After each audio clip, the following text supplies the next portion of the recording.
Thanks to everyone for joining us for day 2 of our conference, Community Journalism, Building a Sustainable Future. For those that are coming back to us after yesterday, welcome back. We really hope you enjoyed yesterday's sessions. I particularly enjoyed Rhiannon's talk yesterday on setting up Greater Govanhill magazine at the height of the pandemic. I know there was a lot of shed envy in the chat room when Rhiannon presented her magazine. Not looking at you, Phyllis.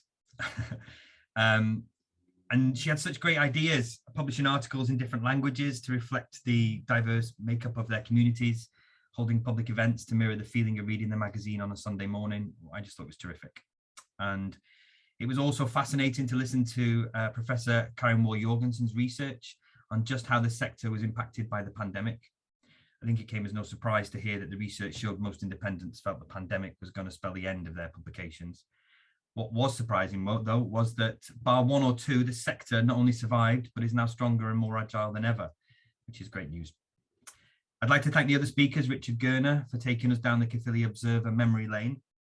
I know a lot of you learned so much from his talk yesterday. And the launch of Dr. Julia Boel's Toolkit for Independent Publishers was a huge success, with many of you saying you wish it had been made available when you were getting started yourselves. If you missed this session yesterday, you can access the toolkit on the C4CJ website. John just put the link in the chat box just now. We also had CEO of Actsate, Dominic Young, on the innovative and simple ways you can make money from your website via casual payments, contributions, and subscriptions. Now, Dominic offered members of Icnn some free credits to test out the product, and I'd like to urge you all to take up that offer because it's a no-brainer, really. You can't lose with it. And finally, to Michael Casey, Ben Black, Una Murphy, and Jeremy Morton for giving us 5 minutes of their time each to share some advice and best practice. A recording of yesterday's event will be made available in the coming days on the C4CJ website, and this session is also being recorded and will be made available too. So on to today's conference. Well, before I mention anything, I'm wearing my Icnn lanyard, which has been sadly ignored for the past 18 months. And the only action it's really got was when my 2 children have been playing mums and dads with it. So I thought today, why not bring it out? If you've got one and you're a panelist today, put it on. You know, let's show some love for the lanyards. We sent these membership cards out last year to act as verification tools because the Police Chiefs Council said that you needed to show an NUJ card or some other press card to be verified as a key worker. So we quickly got some of these out to people, and we had some great feedback saying that they did help people in get access to events and things like that. So today we've got, really excited to say, we've got David Floyd from Social Spider running a social enterprise in London which produces 5 community newspapers. I think that's right, it might be 6 now. There's always a new one. Following David, we've got a talk from Joshua Herman, the editor and founder of the Manchester Mill, which is run on the Substack model. And then after lunch, we have a talk from John Barron and Tony Lloyd from Omni, who will be introducing the Ping platform that Icnn has been developing in partnership with Omni Digital. And then we move on to our panel discussion, which is moderated by Phyllis from the Edinburgh Reporter. The panel will include Daryl Chamberlain from 853 London and Charlton Champion, Natalie Bloomer from the NN Journal, Phil Creighton from Wokingham Paper, and Claudia Kiss from Social Spider. And we're going to round up the day with a general discussion around collective advertising before moving on to a collective discussion on the way forward. I really hope you enjoy the day today. Just a few housekeeping points before I hand over. I went through these yesterday, but for everybody who's new to the conference today, if you'd like to ask a question, please use the Q&A box provided at the bottom of your window, and we will submit these during the talks, and the panelists will endeavour to answer them at the end. We factored in some time for that. Please use the hashtag CJBSF21, Community Journalism Building a Sustainable Future, on social media so people on Twitter and Facebook can follow along with the conversation. And finally, at the end of the conference, there is a little survey. Please spend a minute of your time filling it in because it does help us with our research and our sponsorship requirements. We did get some surveys completed yesterday, but we'd love some more. So please do fill it in. And now I'm going to shut up and hand over to John. John. Thanks, Matt. Real pleasure to introduce our first speaker for today, David Floyd. David was one of the founders of social enterprise Social Spider back in 2003, and is now publisher of a growing portfolio of 5 successful community newspapers in London. And today we'll talk about his innovative social enterprise model. I find the work of Social Spider a real inspiration, and I'm sure you will do too. So I'll shut up and hand over to David for some more information. Thanks, David. Hello, thanks a lot, John and Matt. I'm going to share my screen shortly.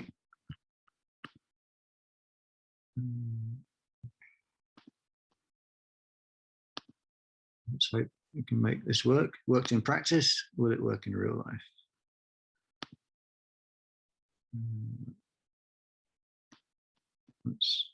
That's the first part started.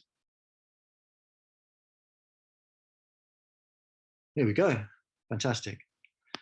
So yeah, I'm going to talk a bit about, as the title suggests, local news publishing as a social enterprise, and I mean to an extent to start with a bit of a caveat, which is, I think for many of you, particularly who are already Icnn members, I won't necessarily be saying a lot that is wildly groundbreaking or outside of things you may know or do already, but it's more how, in terms of the social enterprise model and the social enterprise label, we at Social Spider conceptualize and explain what we do.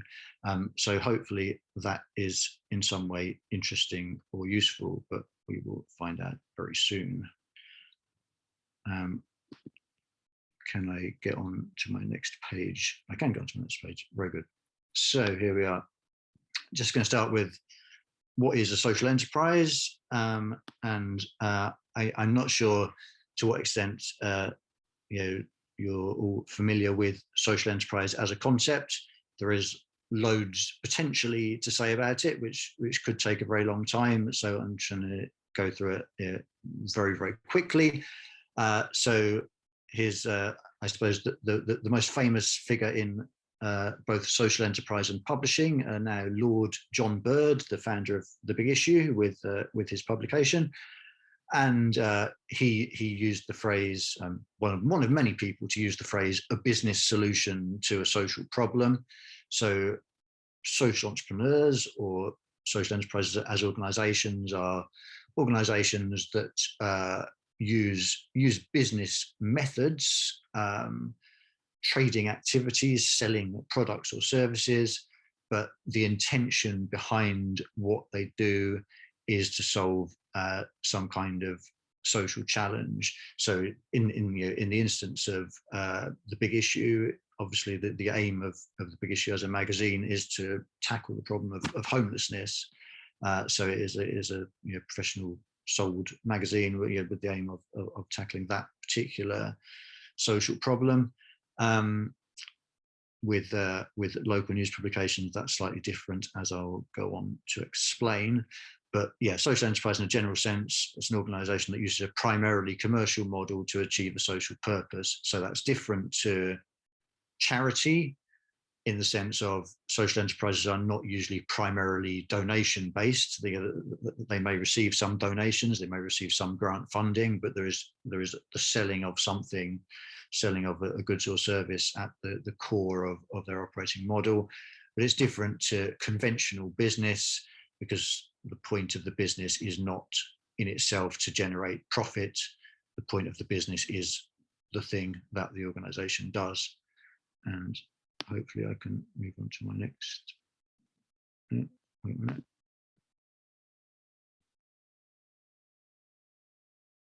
My first technical problem occurring here. Here we are. So here's the second one. What does it mean to publish news as a social enterprise? So here we have a famous news publisher with one of his publications. Obviously, Rupert Murdoch and the Sun. He's not necessarily entirely focused on profit. He may also be interested in wielding unreasonable power and influence. But there's not a community or social purpose to what he does. So the difference from a social enterprise point of view is that we as Social Spider exist to publish local news because we believe that high quality public interest news is important, and that any local community that wants a high quality local news publication should have one. That's the point of our organization existing.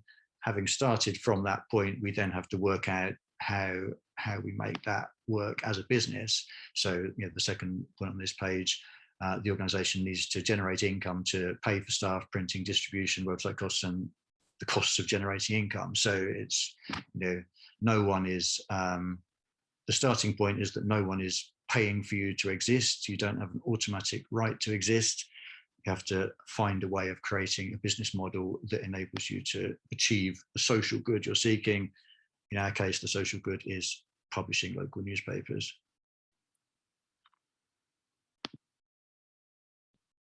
Here is what is Social Spider CIC. So as John mentioned, we've been around for a while. First started as a social enterprise in 2003. And since then, we've done a range of activities, always with community media as part of it, but not always local newspapers. So we started off doing workshops and training for young people and producing local magazines, working with young people. Then during the period 2007 to 2014, we produced a national mental health magazine called 1 in 4, which was a magazine written by and for people with mental health difficulties, distributed across the country, including through the network of local Mind shops. And then in 2014, we got into local news, significantly as a response to the decline of corporate local news. And in the area where we're based, Waltham Forest in East London, there was a range of local news publications. At that point, our local council was actually publishing its own paper. There was a corporate publication published by NewsQuest, and also another local free advertising paper. So there's quite a lot of competition, but organisations, charities and social enterprises within the local community, other organisations felt there wasn't an independent local voice for the community, which was both a high quality publication and also representative of and responsive to local people and the local community. So we felt there was a need to start a local newspaper, and started Waltham Forest Echo. And we now have five newspapers: Waltham Forest Echo, Tottenham Community Press, Enfield Dispatch, EC1 Echo, and Barnet Post. And we are shortly going to be launching a local newsletter for London. So that's who we are.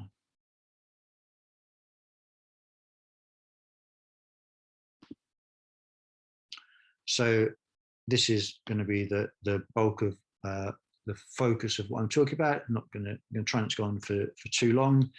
There's always potential to talk about any one of these issues for a very long time, but I'll wait and see which bits people are most interested in terms of the questions and the chat. So we see where we go at the end.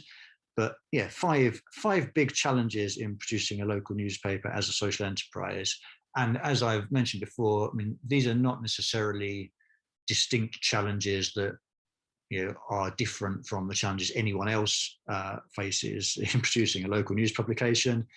It's just being a social enterprise and having that mixture of focus on social purpose and focus on trading and business gives us a particular lens and a particular way of looking at that, rather than, as I say, us being specifically exceptional.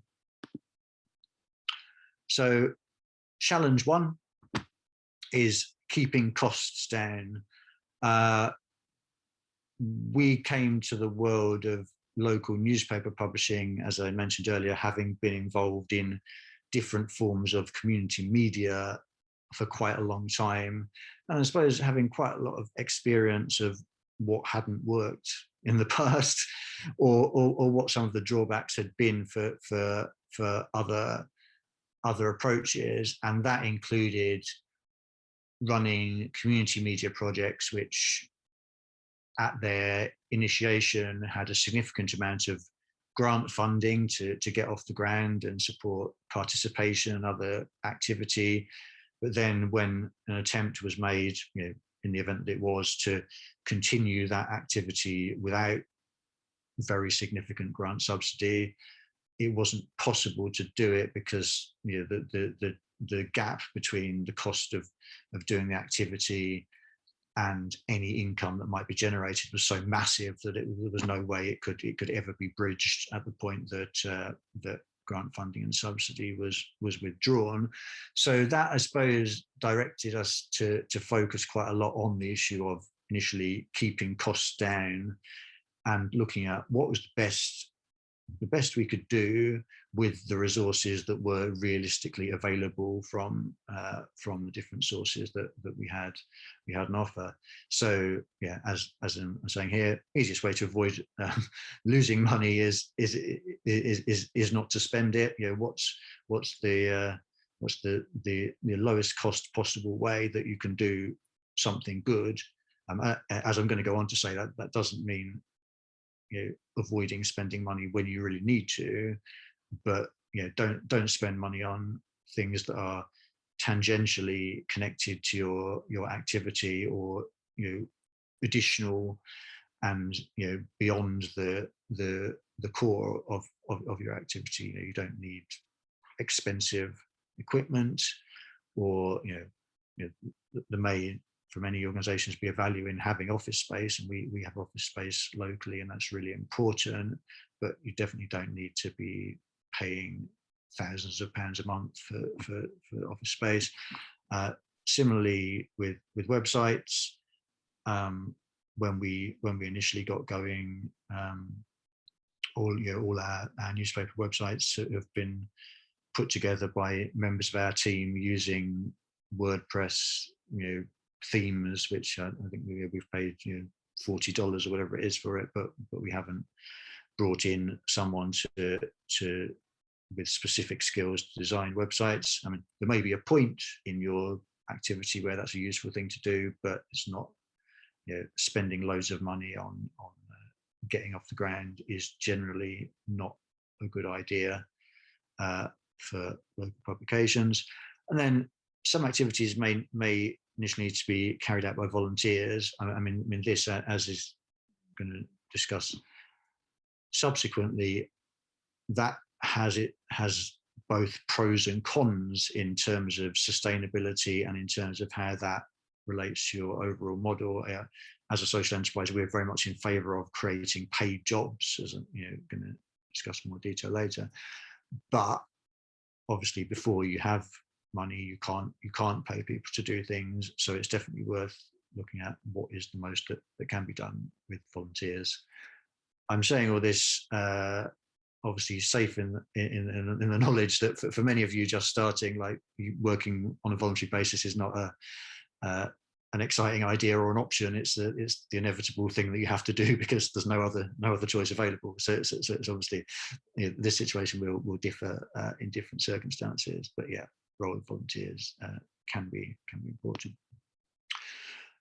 So second one of these points, not keeping costs down quite that much, as I describe it. So we've got this picture of a photocopier, and don't have anything particularly against photocopiers, but some of the kind of slightly wacky ideas that I sometimes hear from people in the early stages of setting up publication is, the local college or university has a photocopier which we can run our publication off, and we can fold it together ourselves, and then pack it all ourselves. And it's kind of if you are seeking to move towards running your local news publication as a business, you need to quite quickly work out which things can reasonably be done by real cost cutting, and which things you're better off just paying for because it's far less hassle. so in instances such as, if you are producing a print publication, do actually get a professional printer to print it. There really isn't any value in cutting corners in ways that create loads of additional volunteer work and a lower quality product, given the tiny sums of money, not tiny sums, but relatively small sums of money involved. I mean, you are far better off paying a printer 700 quid than you are trying to save 700 quid by stitching together that, well, not literally stitching, but bringing together that model in some other way. So, some things people, either contractors or others need to be paid to do, and I think that may also be true for activities such as distribution. You can get people to distribute copies of a print publication for free, and that's something that we have used as part of our model. But the point is that you need to know that what needs to be done to make your publication work can be done within a consistent time frame in an effective way. And for something like distribution, that could involve an element of voluntary activity. But if there aren't people who want to distribute your newspaper for free, you've got to find another way of doing it. So there are the core things need to be budgeted for. The key elements of what you're doing. So making sure that your publication exists, making sure that people get to see your publication, and making sure that you're in some way generating income to cover the costs of your publication. As soon as possible, you need to get to a place where either an organization or a person is being paid to do those things. Once again, as mentioned on the previous slide, I mean, if you can't spend money you haven't got. So I'm not saying that there's some magical way you can do this if money doesn't exist, but as soon as possible, really getting to the point of paying for what is core to what you do is really a very important thing to do. And in terms of the social enterprise model, I suppose that is, that's a key element of a social enterprise compared to an organization being a charitable or voluntary endeavor, that it really is, the direction of travel is towards creating jobs and paying for the service to be delivered. Doesn't mean it's immediately possible, doesn't mean you can magic money out the sky, but in terms of the aim and the intention to do things. So yes, keep costs low and don't spend money on what is unnecessary, but do spend money on what is necessary at the point you're able to do so. So here is part 3, which is knowing what you're selling and why. And this is really about connecting your commercial model to your social purpose. So as a social enterprise, what you do, the core thing you do, producing a newspaper, or in that case, some newspapers that are hopefully high quality public interest newspapers, that's at the core of what we do. That's why we exist. But our commercial model is fundamentally intertwined with the newspaper. And here we can see in the images, there's some pages from our media pack, which you won't necessarily be able to read in detail. And it's not a complex media pack. There's not huge amounts of detail in it, but there are very, very core points in there, both about why the product matters from a commercial point of view to advertisers, but also why it matters from a social point of view, to advertisers as part of a community, and local businesses, business people, people working for local public sector agencies, they're people who have commercial targets with their advertising and what they're seeking to achieve, but they're also people who are part of the local community and see both themselves and their organization as part of the local community with that kind of focus. So the interconnection of our commercial model and our social model here, I've illustrated with some potentially very simplistic points, but so we publish high quality newspapers with the largest local circulation, or all of our publications have the biggest print distribution in the local areas that we're based in. So they are a very good way of getting your message across to local people who are reading the paper. But then secondly, supporting local news in your area is in itself a good thing for the community. So in buying advertising in one of our newspapers, you're helping to sell yourself and what you do, but you're also helping the local community. You're helping to support the continuation of an independent local news source in that local area, and that's a positive thing for you to be associated with. And your customers may like your association with a community newspaper alongside liking the products and services they're seeing advertised. So it's a double win for an advertiser as a customer. And as part of that, social enterprise is a way of explaining what we do. So I mean, you can make the arguments I've just made without your organization being a social enterprise. It's not absolutely essential. That argument applies, I would say, in many ways just as much to someone who is running a local publication as a sole trader or a small, in inverted commas, for-profit business. No one in that situation is going to be making huge profits to distribute to outside shareholders. So ultimately the outcome is similar, but for us as a social enterprise, as a not-for-profit community interest company, we can say to both advertisers and to members who are gonna talk about on the next slide, we can say to both of them, any money that you spend with us, it obviously goes to supporting us to create a high quality product that you and others want to read. But beyond that, any profits that are made, if there's a surplus once the costs have been covered, that all goes back into keeping the publication going, creating further opportunities, whether that's additional pages for the paper, whether that's additional job opportunities for local people, whether that's doing more in-depth, more complicated investigations and research.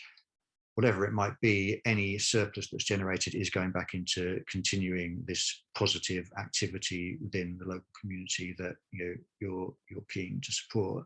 So supporting a social enterprise local news publisher is distinctly different from advertising with a corporate local news publisher.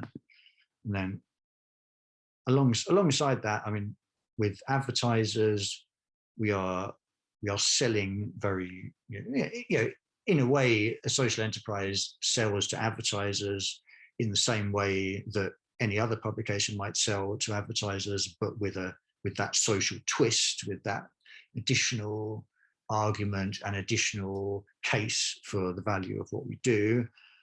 We are also, in a sense, selling to individuals and in some cases organizations, but primarily to individuals, our membership packages, and the sell there is selling the opportunity to support the publication and help us continue doing the work that we do. So our newspapers are free, both in print and online, so anyone can read them. You don't have to be able to pay to read the publications, and to us that is important.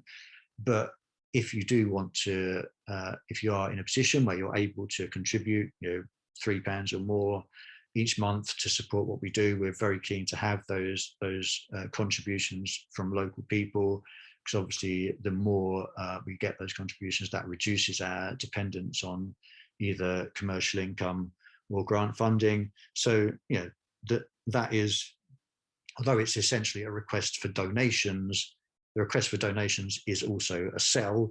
You know, we are selling the idea of local news and the idea of a social enterprise that produces local news, which is of value, and you know, that you as an individual can contribute a small amount of money, and that's a significant contribution towards that.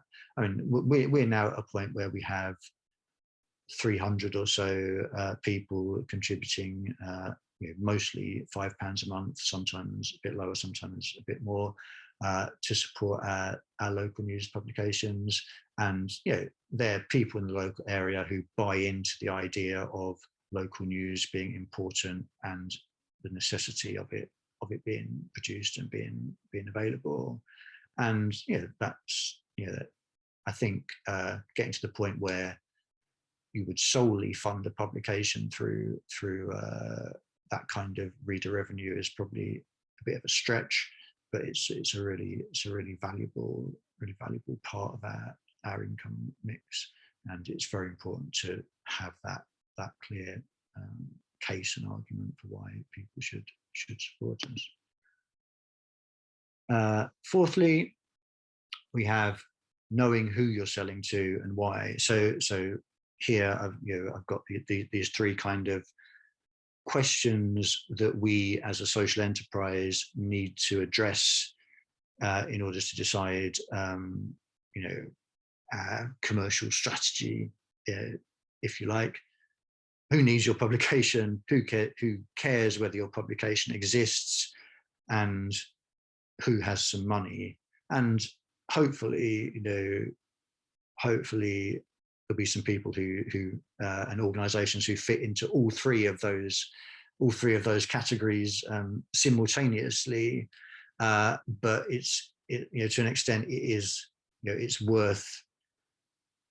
worth addressing them individually. You know, it's worth knowing who your publication is for in terms of, you know, what it's seeking to achieve. So the fact that it is for people in the local area and creating a valued independent local news source, holding power to account, spreading information of community activity and amplifying local voices, and the value it is providing for local people. So that value proposition is very important and may lead into some money via membership. But obviously, you know, we as a social enterprise want to meet the needs of local people who are not in a position to pay for the publication as well.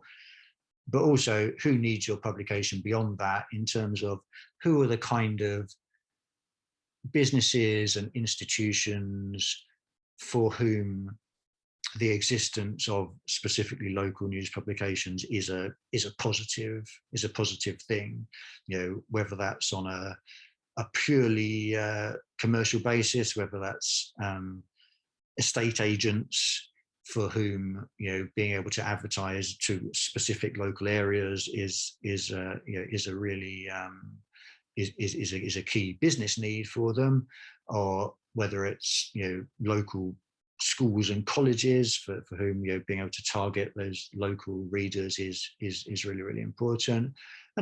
But also, yeah, amongst those commercial market segments, who are the people within those segments who also support the social need of what you're doing? You know, the estate agent that has a social focus and wants to communicate they're a really ethical estate agent. The local educational institution, you know, the school or college that wants to sell, you know, attendance at their institution, but also wants to have an outlet where, you know, local young people can write and, you know, get their views across, and you know, socially believes that the publication should exist.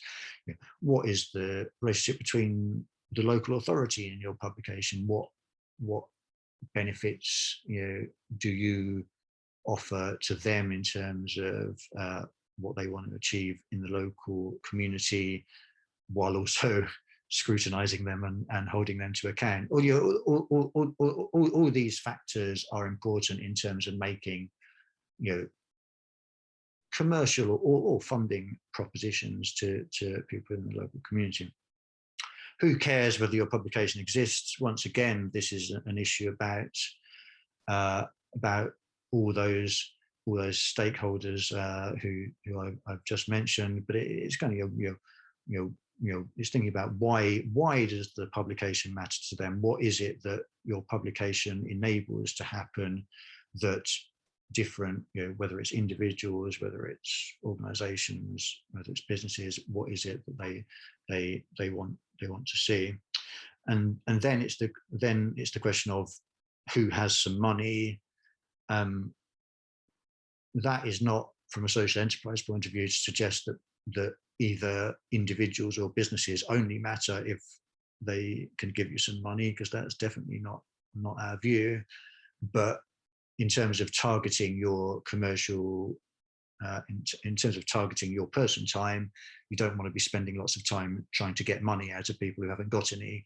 So it's really, who are the people you should realistically, and groups you should realistically be targeting with commercial propositions.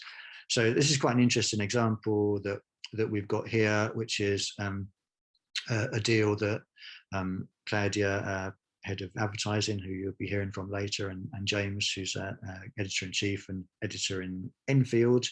This is a partnership they put together with the Edmonton Green Shopping Centre, which is a large shopping centre in Edmonton, which is one of the constituency areas within the London Borough of Enfield. So we did this deal with Edmonton Green Shopping Centre. They have a commercial imperative. They want people to come and shop in their shopping centre, rightly so. But they also have a wider community remit in terms of demonstrating their commitment to the local area and supporting the wider ecosystem and infrastructure of the local community. So they've supported us on an annual deal to do two separate things. The first of them is a page every 2 months in Enfield Dispatch newspaper, which has a selection of listings of the local businesses which are based within the Edmonton Green Shopping Centre, and promotes those businesses to local readers. And then the second thing, which that they sponsor, which goes in the paper every month over the course of the year, is this column, Enfield Community Heroes, where each month we do a feature on an individual within the local community who is doing great work with people and groups locally, but maybe under-recognised or not well known.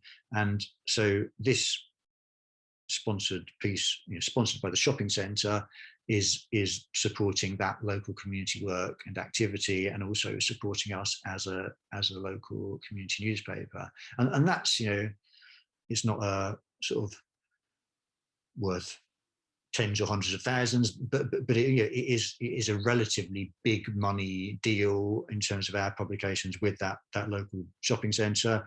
As a shopping centre, they've got an awful lot more money than someone running a local cafe. So they're the kind of advertiser that is really useful to target in terms of combining those commercial and social imperatives. So I think coming towards the end, this is the final set of the final point. So getting the right people doing the right things. So there's 2 points here for how we operate as a social enterprise. The first, as I've hinted at previously, is that creating paid jobs is really, really important. It's important on the one hand for the sustainability and effectiveness of the organization. So there's lots of wonderful publications within Icnn's membership which are primarily dependent on individual people putting in a huge amount of time and effort on a voluntary or very badly paid basis to produce a local publication. And that's wonderful. And I'm not in any sense denigrating that. It's a brilliant thing. But in a kind of plea to funders and other potential supporters, the more of us that have the opportunity to move away from that to create actual jobs and create a situation where when someone is no longer able to produce a publication, then someone else can take over and have a job running that publication. At the very minimum, one paid job. That's a wonderful thing. If we can move a bit further to have several paid jobs within organisations, that's a real positive in terms of sustainability and effectiveness. But then secondly, in terms of the diversity of local news and independent local news as an industry, certain types of people are more likely than others to be in a position to run publications on a voluntary basis in their spare time. People coming from diverse backgrounds, younger people who have to have other full-time jobs or several jobs are not going to be in a position to do that. So if we as the independent sector are creating a route into journalism for a diverse range of people, which hopefully we are, that involves needing to create paid jobs. So that's really important. Second key point around this and getting the right people is sales is a really particular set of skills. If you're going to run a social enterprise with trading income, you need income. To generate income, you need people who are good at selling things. And often people who are really good journalists or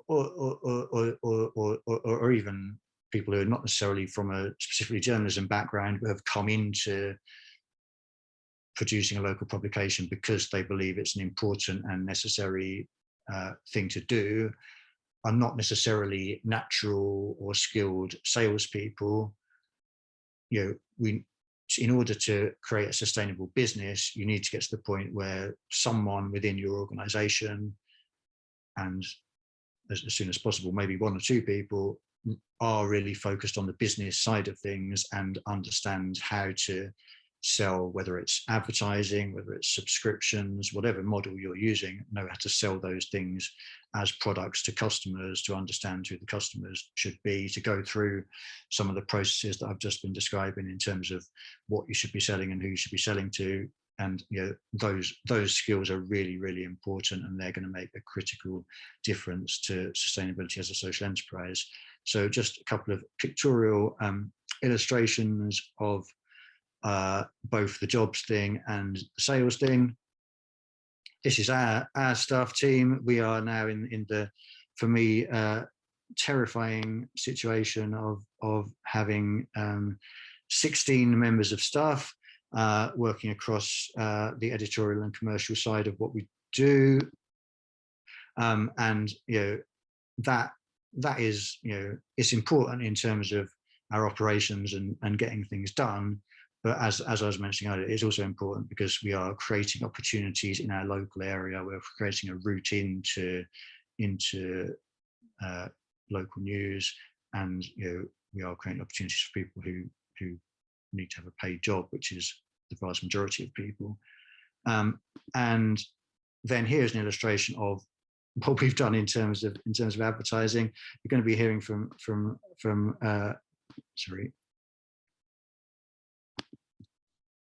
going to be hearing from Claudia later on the panel. So this is an illustration of what bringing Claudia in as our head of advertising, supported by other members of the team, has achieved over the past couple of years. So at the start of this graphic, we're starting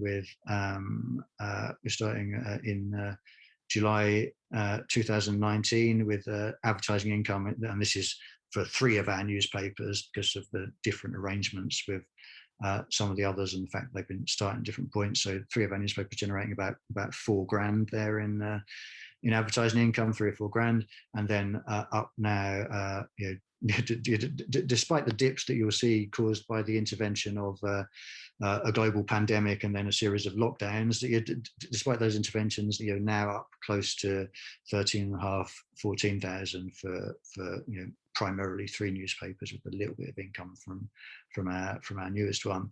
So that is really an illustration that having someone dedicated within your team selling properly and knowing how to do it and having a clear sales strategy can make a massive difference in terms of what you can achieve. There hasn't been a massive change in the existence of an advertising market in the areas we operate during that period of time.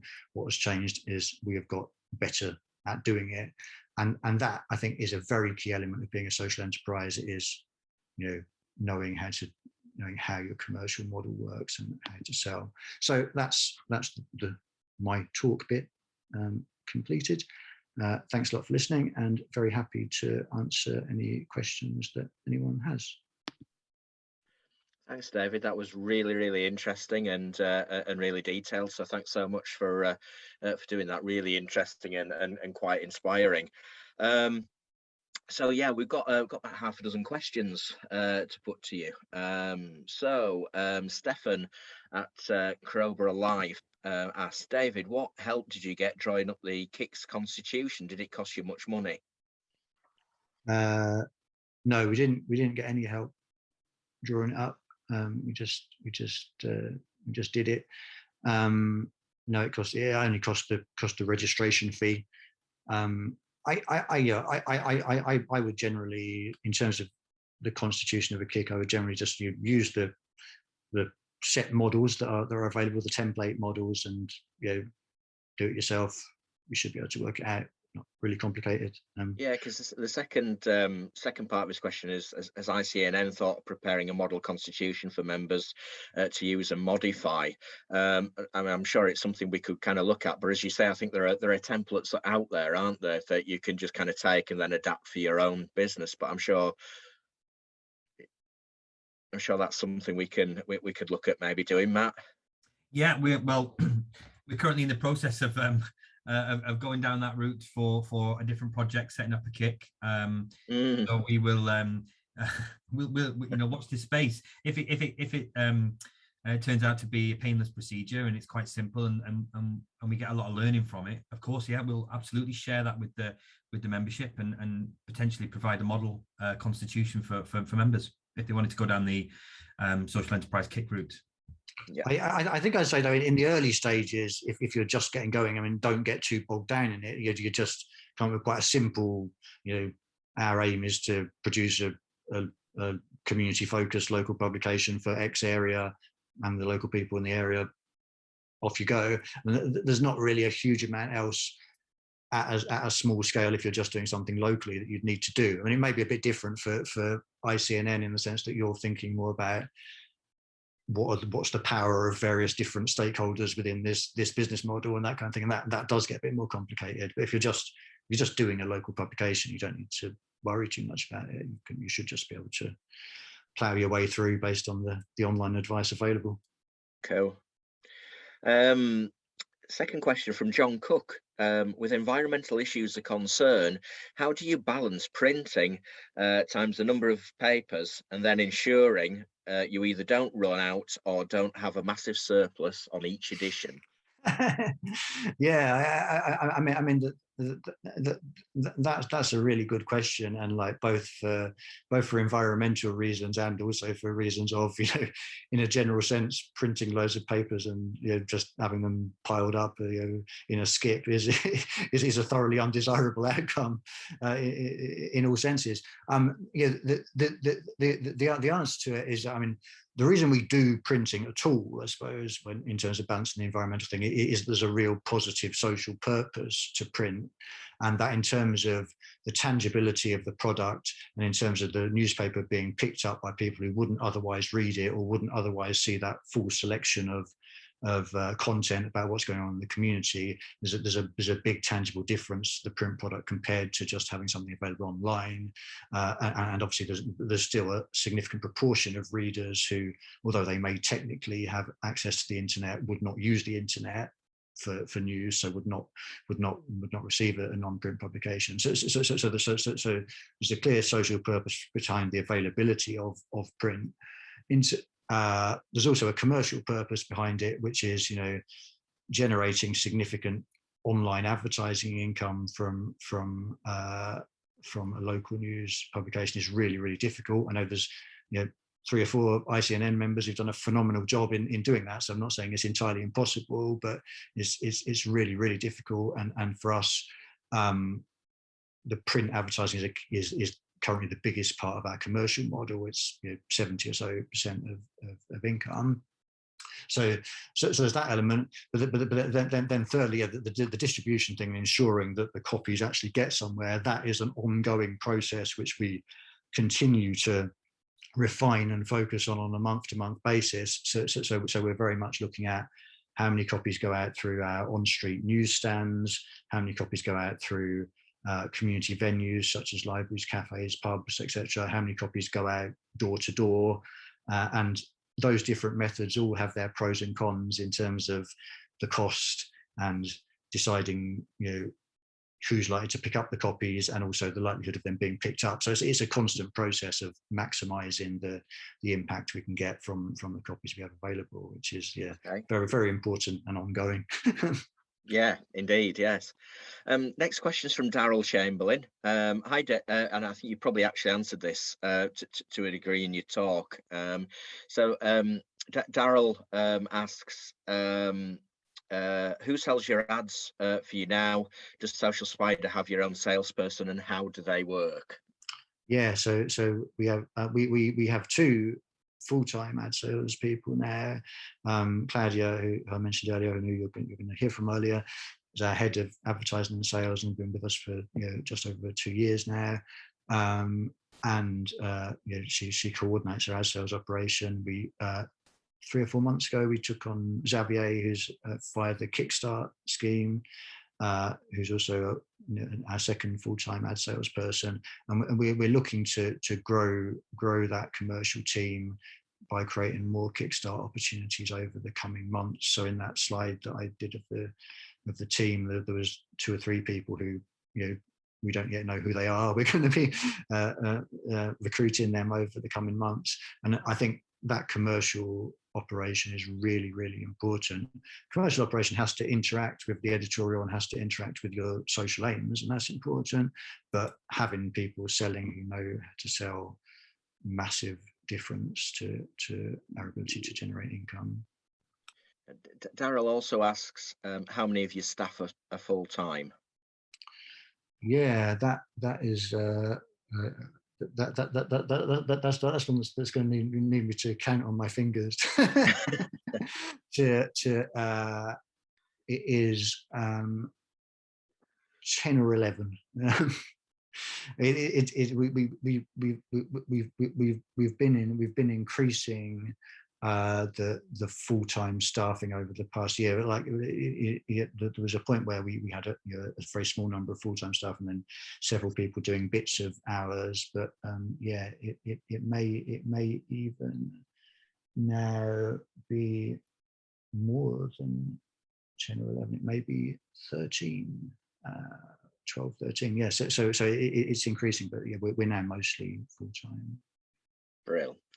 Another quick question from John Cook. If these are monthly publications, how do people feel about reading old news that might have happened 6 weeks or so ago? Yeah, so we've kind of been evolving our position on that. I think it's fair to say, I mean, James, editor-in-chief, has been leading on the thinking in terms of that. And when we initially started, we were very much a print-first publication, and you know, that was entirely the way we viewed things. That's still true in terms of our overall commercial model and our overall model, but in terms of the stuff that is, if you like, hard news, information that is really about reporting on things that have just happened.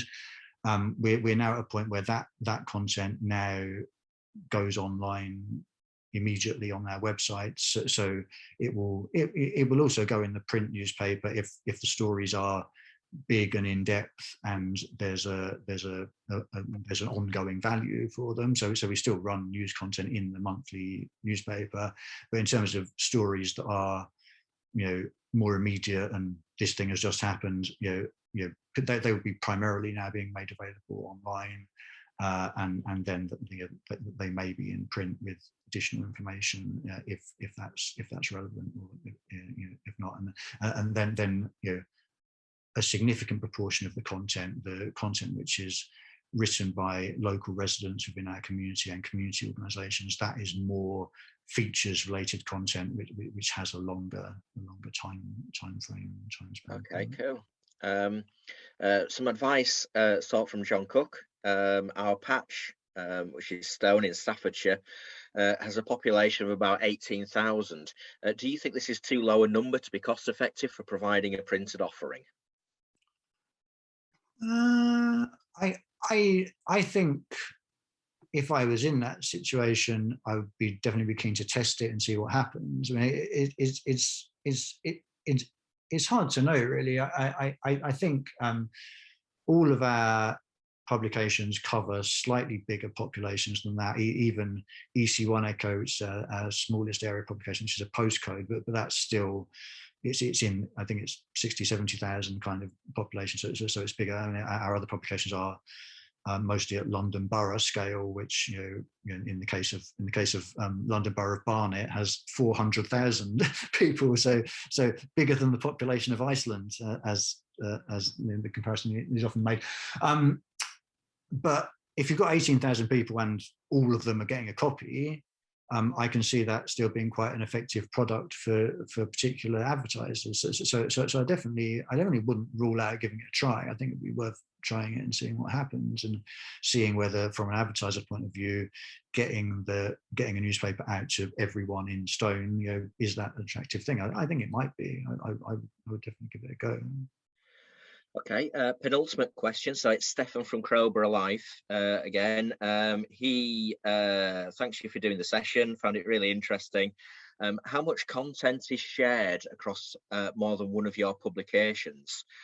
I ask because I wonder whether there is any advantage for some amalgamation in our sector, such as scale for overheads, specialist skills such as paid editor, sales staff, whilst maintaining local reporters in each patch, one for each group, perhaps one for the group discussion later. But what are your initial thoughts of that?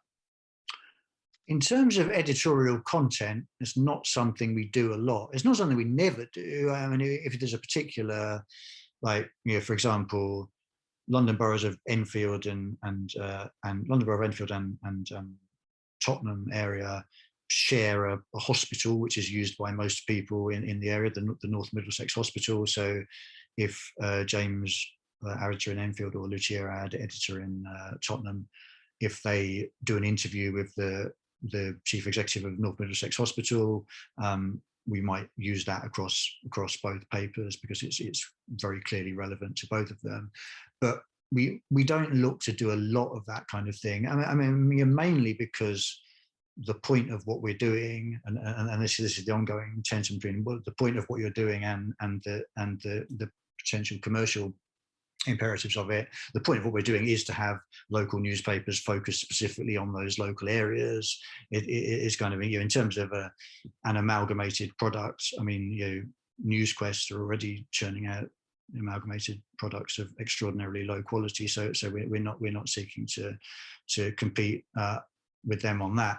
I mean, where the crossover is very important is in terms of our wider infrastructure. So a number of members of the team with specific roles, whether that's the advertising sales team, whether that's the people within the team working on membership, or it is some of these other practical aspects that are part of the business model. Then having the group is really, really important in making that stack up.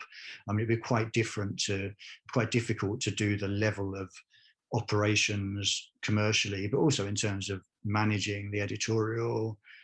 If we only had a single newspaper in a single borough, it would be quite difficult to justify the costs of that in a single area. So having the group does enable us to share the costs.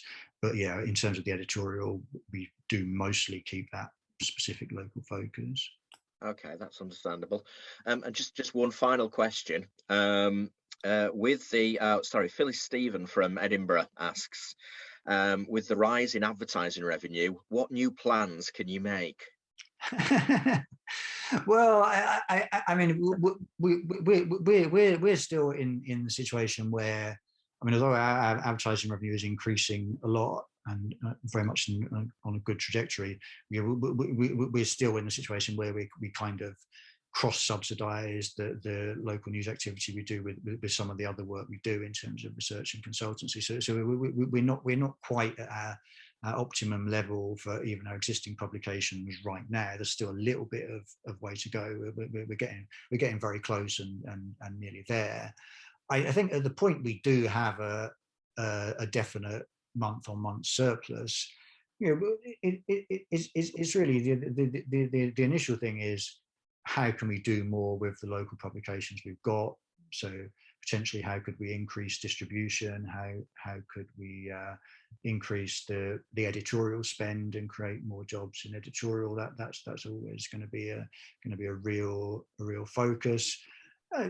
Ultimately, more regular publication is a potential option that's there if particular kinds of advertising income become available. I mean, that's potentially, would lead you onto that whole additional can of worms of public notices and what would how that would impact on our ability to publish and what we could do. But yeah, more regular publication is potentially an option.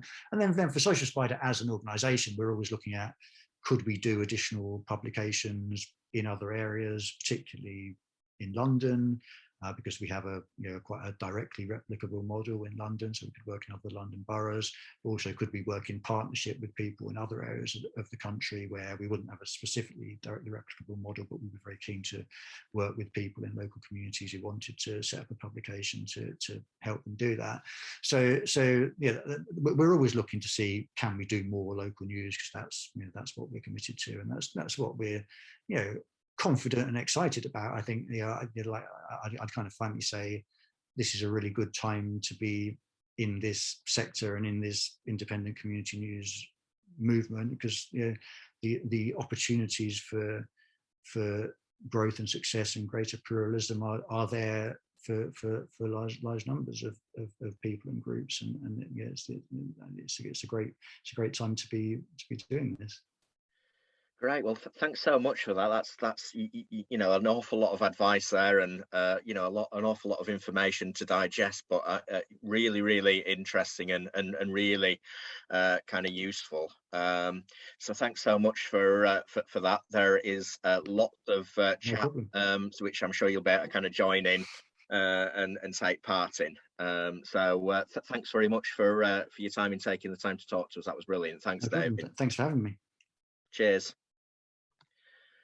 So next up on our agenda, we are running just slightly behind, but it's Joshi Herman is our next speaker. Joshi is the founder and editor of The Mill, Manchester's new quality digital newspaper, which focuses on in-depth reporting and analysis.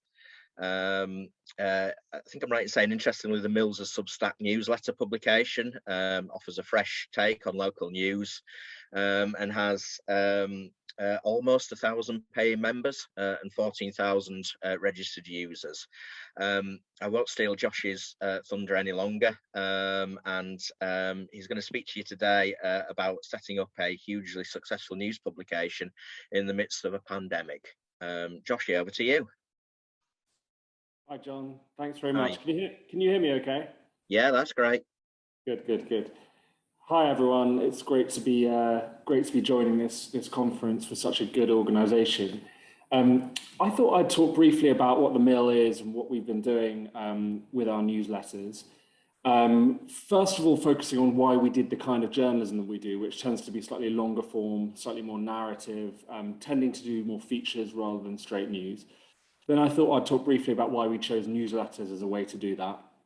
And then finally, sort of end up on the financials and why it's sort of financially sustainable, or why I've like chosen this route as a potentially financially sustainable route for quality journalism. And then I'll take some questions. And if I rattle through them reasonably quickly, given that we're a bit behind, then maybe I can take more questions, because I don't have a particularly structured idea of what to say. But effectively, in June last year, I started writing long form features about issues in Greater Manchester, where I live. And they were sometimes historical ones, sometimes they were cultural, sometimes they were about things in the news. They tended to be, you know, a couple of thousand words, sometimes like 4,000 words, sometimes they'd be a bit shorter, so not technically long form, more of a sort of traditional news feature, like 1,200 words. And the reason I started writing that kind of content is because that's the kind of thing I've always done in my career. That's been all the time that I've been a writer. When I was at Evening Standard, when I freelanced for The Guardian and The Times and The Telegraph and those kind of people, it's always been those kinds of stories. So I did what I knew effectively, and I wondered whether you could get people to pay on a local level for very low volumes of stories if those stories were essentially highly differentiated, if the kind of stories that you did with a type of story that you would not expect to find on the Manchester Evening News or the local Echo or the Sheffield Star.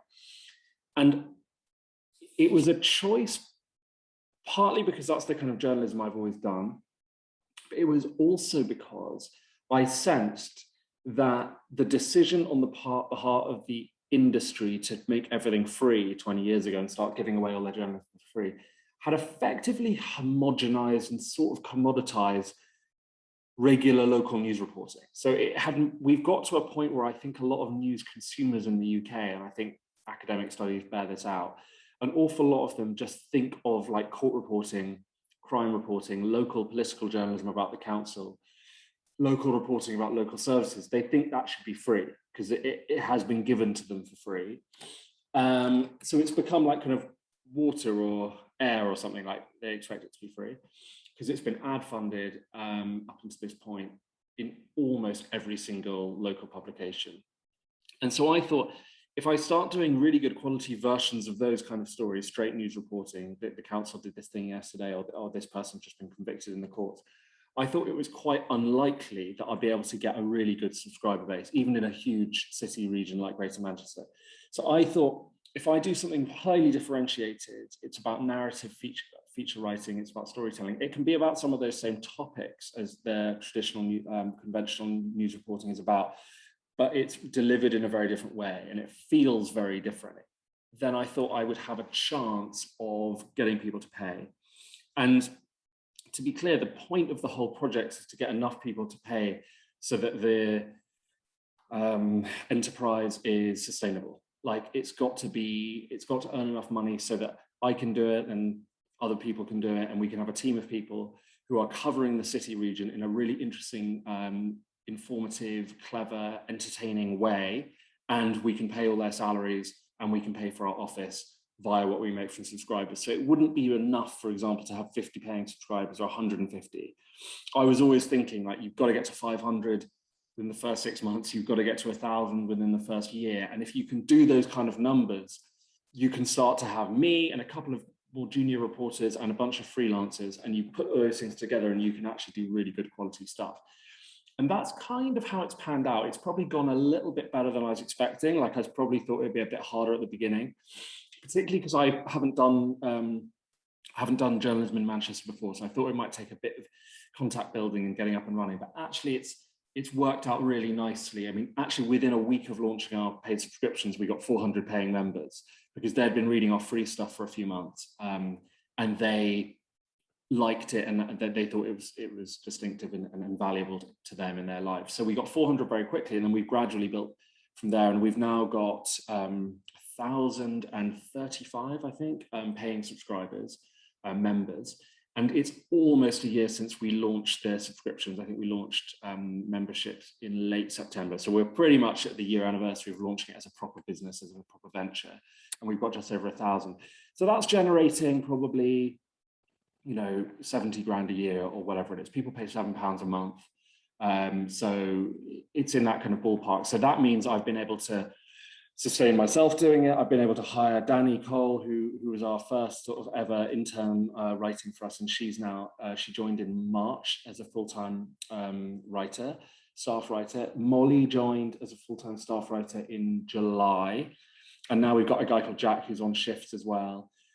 So in Manchester, in our office, there's currently 4 of us sitting there most days. And that's all sustainable on the back of memberships, the pay subscription revenue we've got. I mean, obviously I'm paying myself like the lowest amount of money I've earned since I was 21 or whatever as a trainee at the Evening Standard, but you know, that's the life you accept when you start a new venture.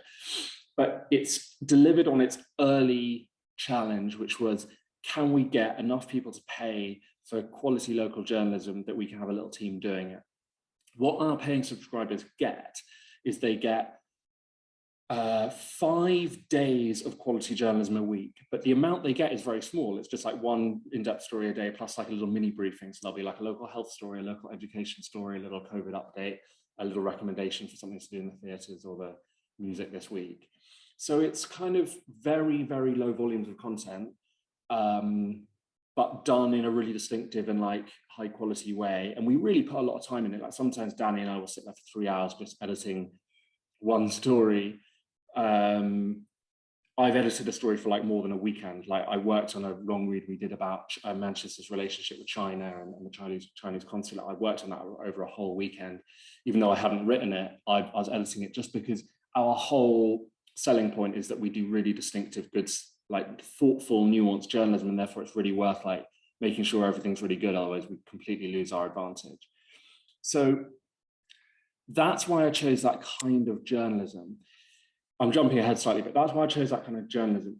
The reason I chose newsletters was just because I realized that other people were making this model work. And when I say this model, I mean low volumes of high quality, highly distinctive stuff. Stuff that other people can't just copy because it's like a 2,000 word thing with loads of intricacies.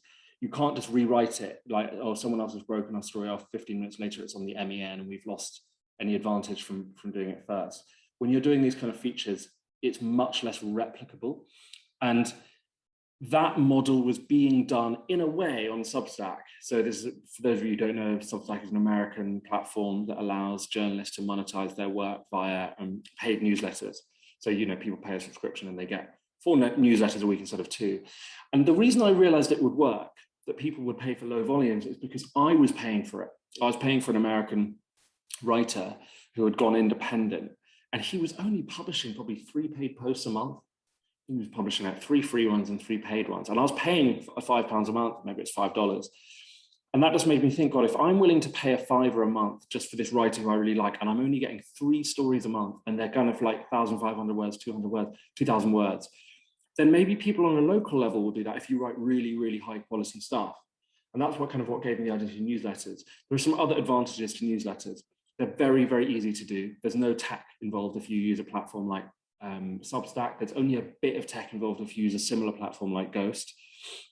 Or if you want to do it yourself, you can do it with like MailChimp and plug it into whatever WordPress website you use. So there are different ways to do it, but it effectively, compared to running like a full-scale website with different sections, design and stuff, it's much, much simpler. I haven't spent a single penny on tech. I just give 10% of my subscription revenues to Substack and all of that is handled. So they handle all the payments, they handle all the tech. When there are complaints about the website not working, they handle that. There's been barely anything wrong.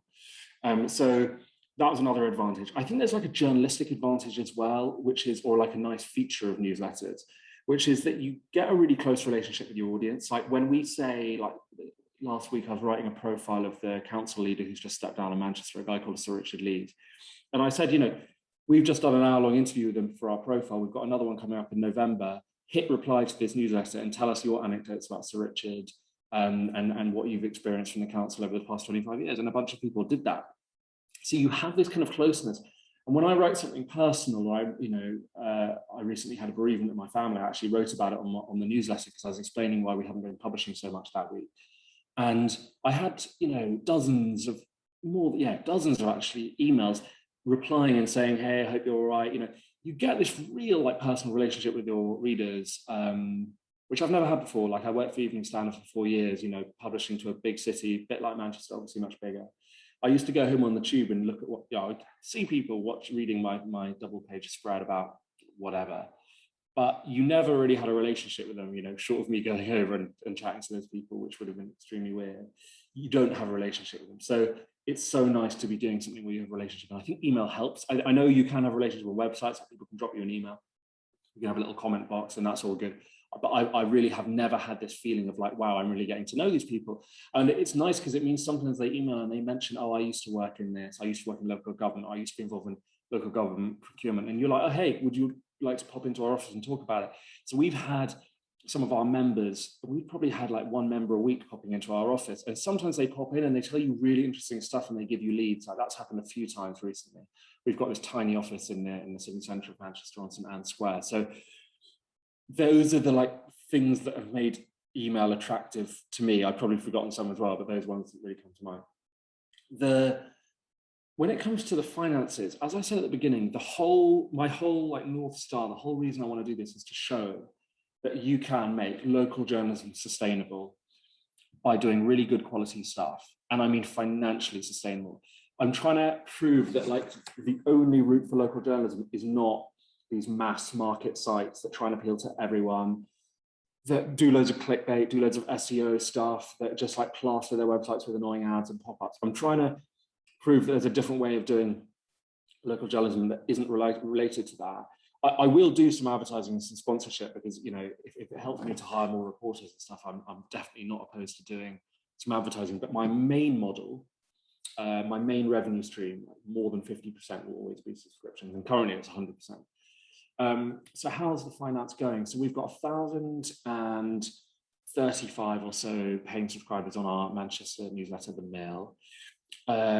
We've also got a branch newsletter, same group as it were, but it's being run by a great guy called Dan. So very early on, I got an email from one of our readers. He's called Dan. He's based in Sheffield. He's worked for the Sheffield Star. He was like, I love what you're doing. We started chatting all the time. We were very much like agreed about lots of problems in journalism.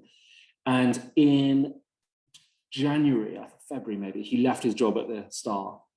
He started his own newsletter with me. I basically got some money from Substack as like a local journalism award that they did. And that helped me fund paying Dan to start the Tribune. So it's called the Tribune in Sheffield. It's really good quality stuff, very different to the local paper in Sheffield. It's been like, it's got off to a really good start. I've already got 350 paying subscribers on that. It's Dan with a bit of help from me, a bit of help from Danny, a bit of help from Molly. Sophie, who writes for us a lot, is now spending a lot of time in Sheffield. So it's almost like a lot of the good freelancers and writers and staff who've come forward for the Mill are now able to help out with the Tribune while it's getting up and running. So it's one full-time person and it's a lot of freelance and sort of contributors and helpers there. So if you take our total revenue that we're bringing in total, it's like, if you annualize it from this month, like our gross annualized revenue, it would be like around £100,000 mark, as in if you took this month and times it by 12. But obviously over the next year, we're hoping to make more than that because our revenue is growing every month. And actually last month, we had an amazing month from the Mail. We got about 102 new members just in 1 month, just because we've done a couple of stories that people really liked. We got mentioned in the iPaper, we got interviewed on Radio 4. So those things all kind of came together to really help out. So I feel good about it. The finances, obviously we're not hugely profitable. I'd say the Manchester bit is profitable and the Sheffield bit will be profitable soon, depending how you sort of, divide up those costs. We're not, I wouldn't say we're fully profitable, but we're pretty close. And, we're doing good quality stuff. I mean, we're not going to replace the local paper because we're not doing 35 stories a day or 50 stories a day, but I kind of argue you don't need to do that. Because in the age of social media, a lot of what some of our big local regional papers are putting out are press releases from the police, press releases from the council, press releases from local businesses. And if those organizations, people can follow them on Facebook, they can get the press releases. If I don't read some police story in the MEN, I can go on the Greater Manchester Police Facebook page and I can read the version that they put out. So I would argue you don't need huge volumes, even in a big city. I would argue that focusing on a small number of stories and really helping your audience to understand those stories is more important than banging out dozens of stories a day. But obviously there are different approaches. And I would sort of want to caveat everything I've said by saying, I don't think I've only been in this industry, back in this industry for, a year now. So a lot of what I'm learning is new to me. I'm figuring it out. I'm not saying what I'm doing in terms of subscriptions is going to work in every type of size of community. And I definitely don't think I've got all the answers. So I'm always very keen to hear what other people are doing and hear what feedback people have. And final thing I'd say is we're launching our Liverpool newsletter. It's called The Post. It's named after the old Liverpool Daily Post. It used to be a really good quality newspaper in the city. We're launching that in about a month's time. It's already up and running. We're doing some good journalism on there, but we're probably going to start subscriptions in late October, I think. So yeah, we're trying to prove that this model can work for these kind of big city regions, like the South Yorkshire city region, Greater Manchester, Merseyside. But I also think it could work for smaller towns and smaller communities. It would just need to be done in a slightly different way, probably with a little bit more advertising involved, a mix of subscriptions and advertising, maybe a slightly different price point, and that kind of thing. But I'd be keen to discuss that with other people. So that's what we've done. I think I've covered all the things I was asked to cover. But yeah, it'd be great to take some questions, given I finished a few minutes early. Maybe you can take a few more questions, and that might be a nice way to round off.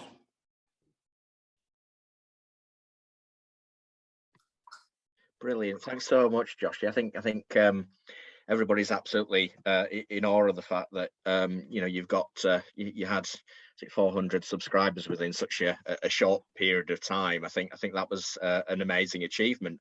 I was interested myself. Do you put that down to this incredible growth that you've got, down to word of mouth as much as anything, or do you do anything massive in terms of marketing yourself?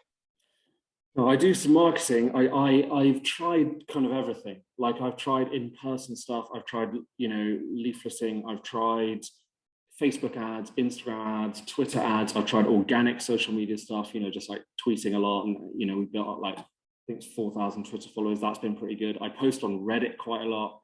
I'm a big one for just sort of trying every different method.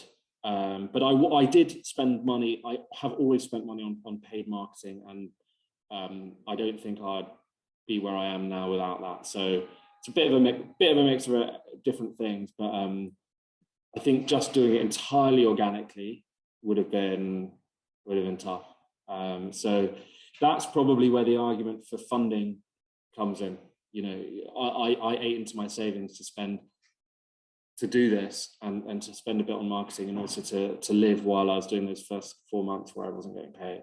So I think there can cross recommendation around giving people grants of 20k, 50k. I think that would be massively welcome. Or if there are private organizations I know there are some organizations who are looking to consider that kind of thing. I think that would be massively helpful for a lot of people. Yeah. And what kind of marketing was it that you were doing, particularly in terms of the paid stuff? I've tried Facebook, I've tried Twitter, I've tried Instagram.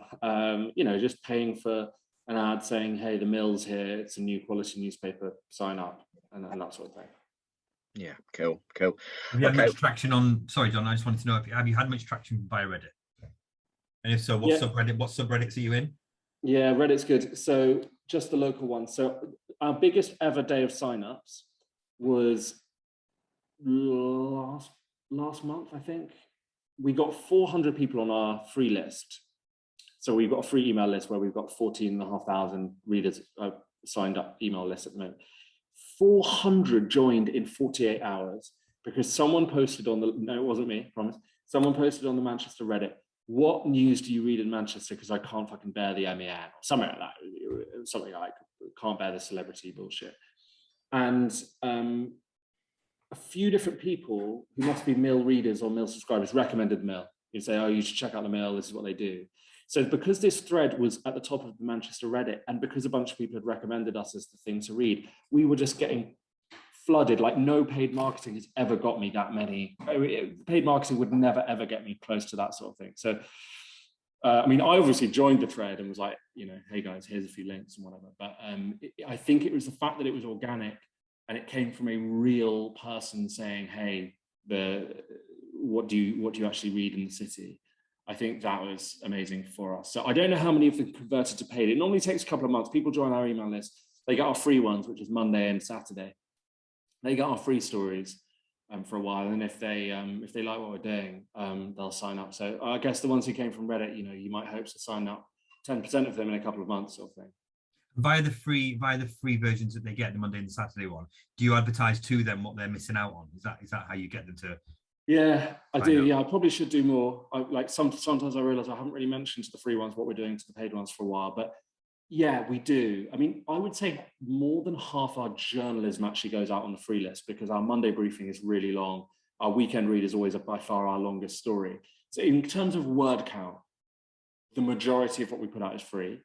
The members get like a slightly more in-depth thing. They get like slightly nerdier, more insidery things, more niche little things. They get Tuesday, Wednesday, Thursday newsletters, and they tend to be a bit more, for the insiders, for the people who want to know, like go a bit deeper and that kind of thing. So it's partly that they want to pay to support it. It's partly they want to pay to get extra. It's partly that they're the kind of readers who want a little bit more depth, I think. Thanks, Joshy. I'll go back over to John. Okay, cool, thank you. Got some questions for you. So Julia asks a couple. Firstly, what is the population of the area that you cover? And if you have, and secondly, do you have a rough demographic of your subscribers? Good questions. I think it's about 2.8 million people live in Greater Manchester, and about 600,000 live in Manchester itself. I'd say a lot of our subscribers are in Manchester itself, but quite a few are in Stockport, Trafford, Wigan, Bolton, and around about the city region. So it's a very large area.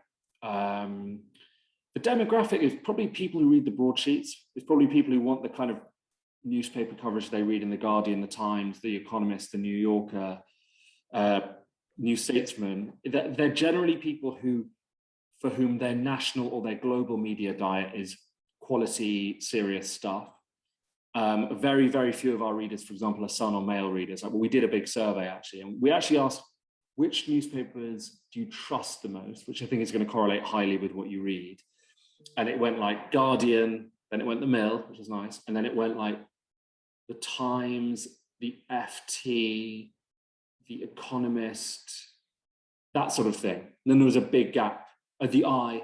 And there was a big gap to like the Sun and the Mail. So they're going to be broadsheet readers generally, I think. And a lot of them will have university degrees.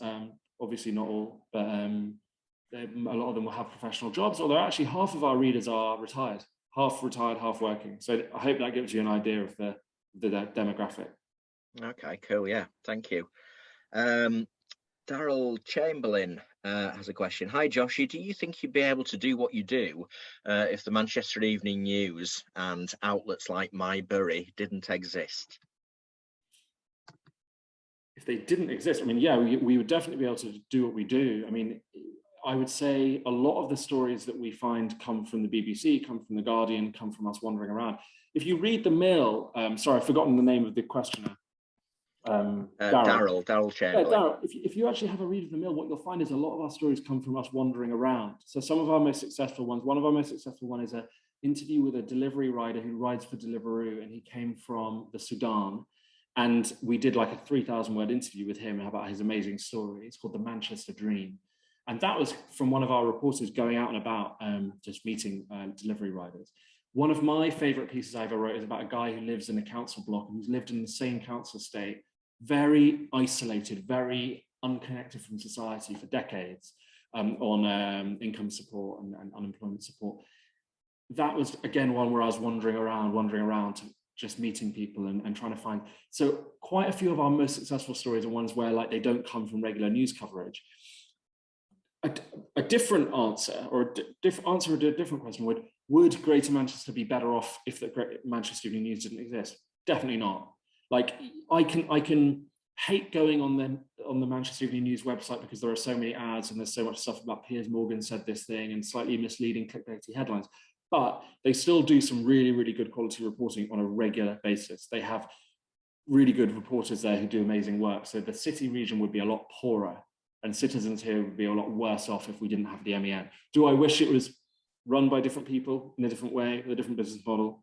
For sure. But to answer your question, I think we would be able to do what we do, and we'd do it probably in a slightly different way, and we'd probably do different things. But I think it would be a bad situation if we didn't have, you know, those 50 journalists or those 40 journalists operating.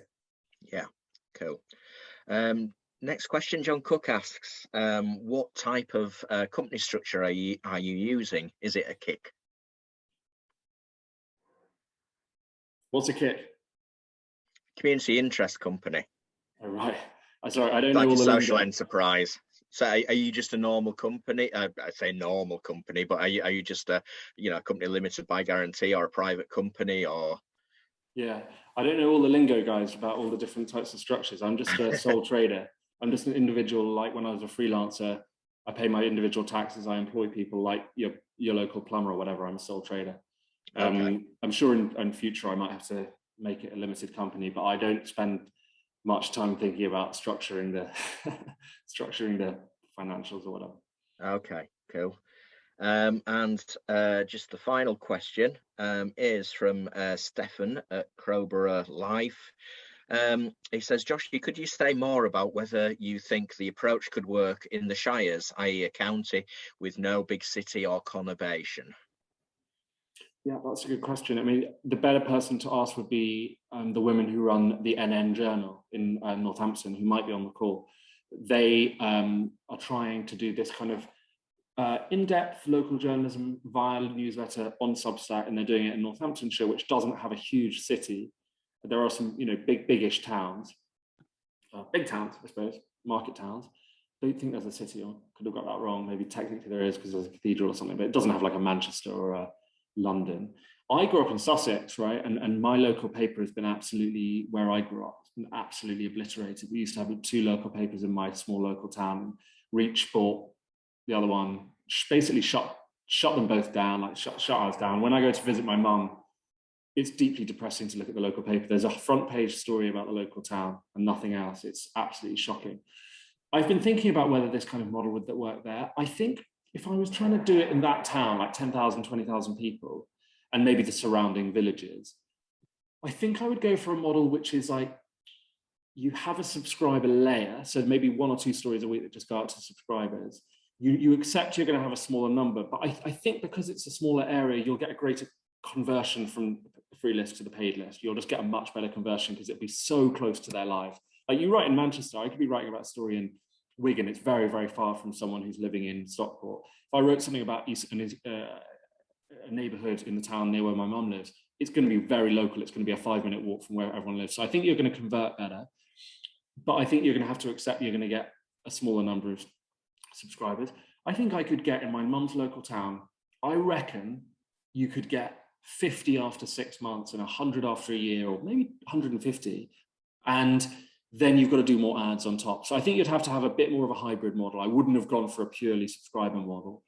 I think it could work, but I think other people on the call are probably more qualified to say, because they, some people here run, businesses or local community journalism hubs and journalism sites that are in much smaller communities. In a way, I'm not really probably the best way. I've always worked in cities. I've worked in London, I've worked in New York, I'm working in Manchester. So actually, I'm not an expert on the other thing, but I think it'd be well worth a try. Okay, cool. Natalie from NN is actually going to be on one of our panel, is a panelist this afternoon. So she may be able to kind of dip into that. Yeah, great. Thank you so much, Matt. I've just got one. Anything? Yeah, I've got just one more question. How does the Substack model integrate ads? How do you do that? You say you layer on, it's a layering system. So how do you do that? I've never done it, but I know people who have in America. They just upload photos and you put them within the newsletters. You don't put the ads on your site because Substack doesn't like ads and they're not set up for ads. No, you just have a sponsor. Like this week, this person sponsored our newsletter. Here's a little photo of their brand logo. Here's a few sentences about them. So it'd be much more DIY if you're doing it on Substack. Just click through, is it? It'll go straight to them. Yeah, click on this link and go to their company website, something like that. So that's probably how I'll do it. I'll eventually try and find a sponsor for our Monday briefings, because I've got almost 15,000 people on that email list, but I don't make money from 14,000 of those. So I do want to I do want to monetize that audience via ads a little bit, if I can do so in like a tasteful and non-obtrusive way. But yeah, there'll be no like clever tech integration. It'll be a quick question of, here's our sponsor, go to their website to find out more.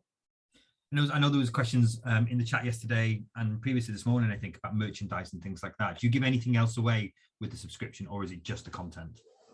No, we don't give anything else away. Maybe we will do in the future. No, we don't actually. And I've never had, I thought I'd have more issues with like price. Like I thought you'd have more people being like, oh, it's not worth it. I haven't had any chirping about people saying, oh, there's a paywall. I really find like, you know, some of the online discourse about paywalls really, I mean, just absolutely mind blowing, given that for most of our industry's life, people paid for a product that we created, and then they stopped 20 years ago, and now it's like it's so alien to people that they have to pay for it. I found a really good interview with the former Washington Post editor Marty Barron that he gave to the New Yorker last year, or maybe it was the year before, and he was like, it's just this weird like historical moment where we as an industry have this problem that people don't think they should pay for our products and services, even though they cost us loads to make. It's just utterly bizarre. It's like it's moronic, obviously, but I haven't had any issues around price, and I haven't felt the need to add anything on and give anything away. But we'll do some events. Price point for is it a single price point for the mill? Single price point. We can do like a discount. It's not a very big discount compared to like your £1 for 3 months type of Spectator or Economist thing. It's much more like 10% off. You know, it's to get people off the fence if they're price conscious. But yeah, it costs £7 a month. You know, that's what is it? That's like, you know, the price of a latte every 2 weeks or something to get quality journalism in your inbox 5 days a week. I've never had too much of an issue getting people to pay for that, and I think it shows that people will pay for really low volumes, and I think that's really good news. And I think when you hear from the NN Journal founders later, that they'll probably like, you know, be able to tell you more about that, because they're doing a great job in Northampton. Brilliant. That's me done. No more questions from me. Thanks very much, Joshy. It's been really, really, really interesting. Awesome. Thanks, guys. Lovely to join you. Yeah. Thanks so much. Thanks, Josh. You need to become a member of Icnn at some point. So. Oh, right. Okay. Will do. Speak soon. Thank you. But yeah, that concludes our morning session. We're heading towards a break now. We'll reconvene at 1 o'clock, where I'll be talking alongside Tony Lloyd from Omni Digital just for half an hour about the Icnn's Ping project. So I will see you again at 1 o'clock. Thanks for your company. See you, everyone. Hi, everyone. Welcome back to the conference. This is part 2 of day 2 of our conference, Community Journalism, Building a Sustainable Future. And I'm taking over the hosting job for a few minutes, because I'm going to introduce my colleague John Barron and my other colleague Tony Lloyd, who are going to discuss the Ping platform that we've been developing for the past few years after we received some investment from the Google Digital News Initiative. So over to John for a welcome to Ping. Thanks very much, Matt. Yeah, I'm John Barron. I'm the engagement manager for Ping. Been in that position for 9 months now. I also run Wesley's Dispatch and also have 20 odd years worth of experience of reporting, lecturing, and a variety of other things connected to local media.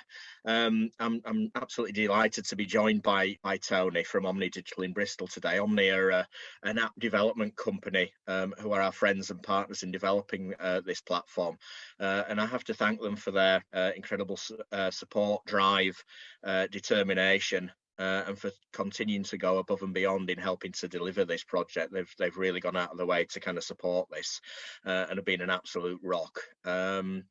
They're what's known as a B Corp, which means they want to develop meaningful software that's a positive impact on people and the planet, and the work that they're doing for the independent community news sector is absolutely brilliant.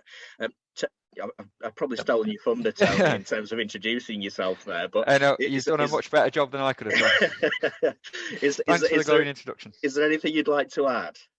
No, I think you pretty much covered it. I'm the project manager at Omni Digital, and we've been working closely with Icnn for the past 18 months, 2 years now, to create the Ping platform, which will be demoed to you in a minute. Yeah, I think that about covers it. Cheers, John.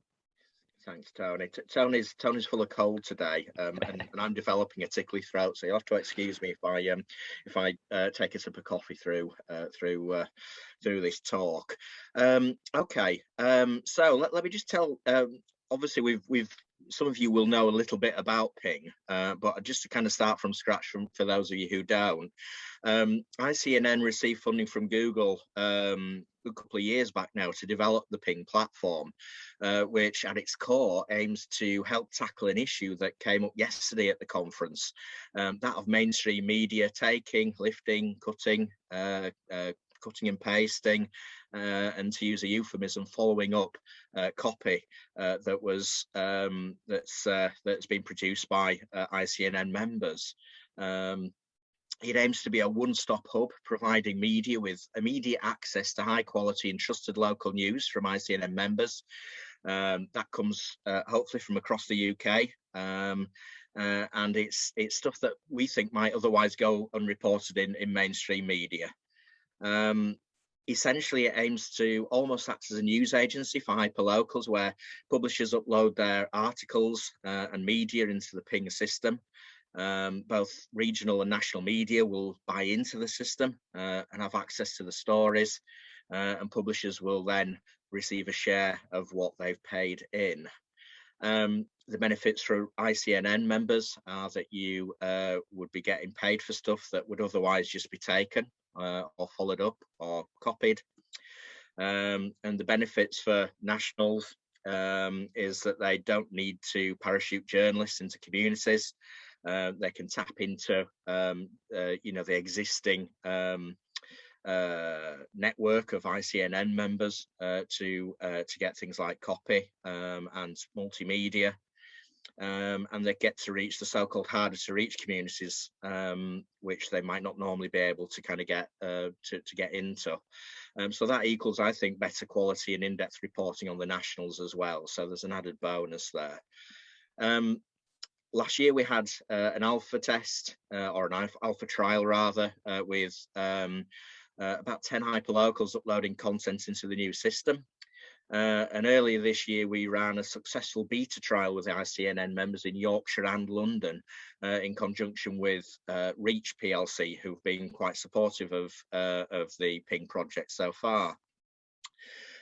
We've been further developing the system since then, and our negotiations with Reach are kind of continuing at the moment.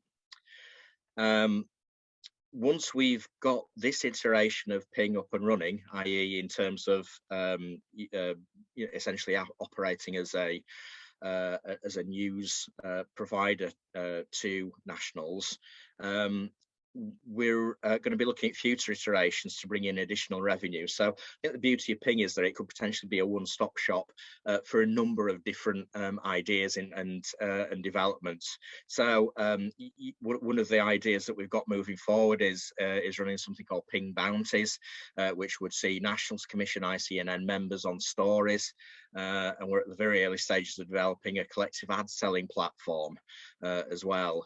So there are a number of ideas floating about how Ping can ultimately, do other things as well to kind of aid sustainability and support Icnn members to bring in extra revenue streams.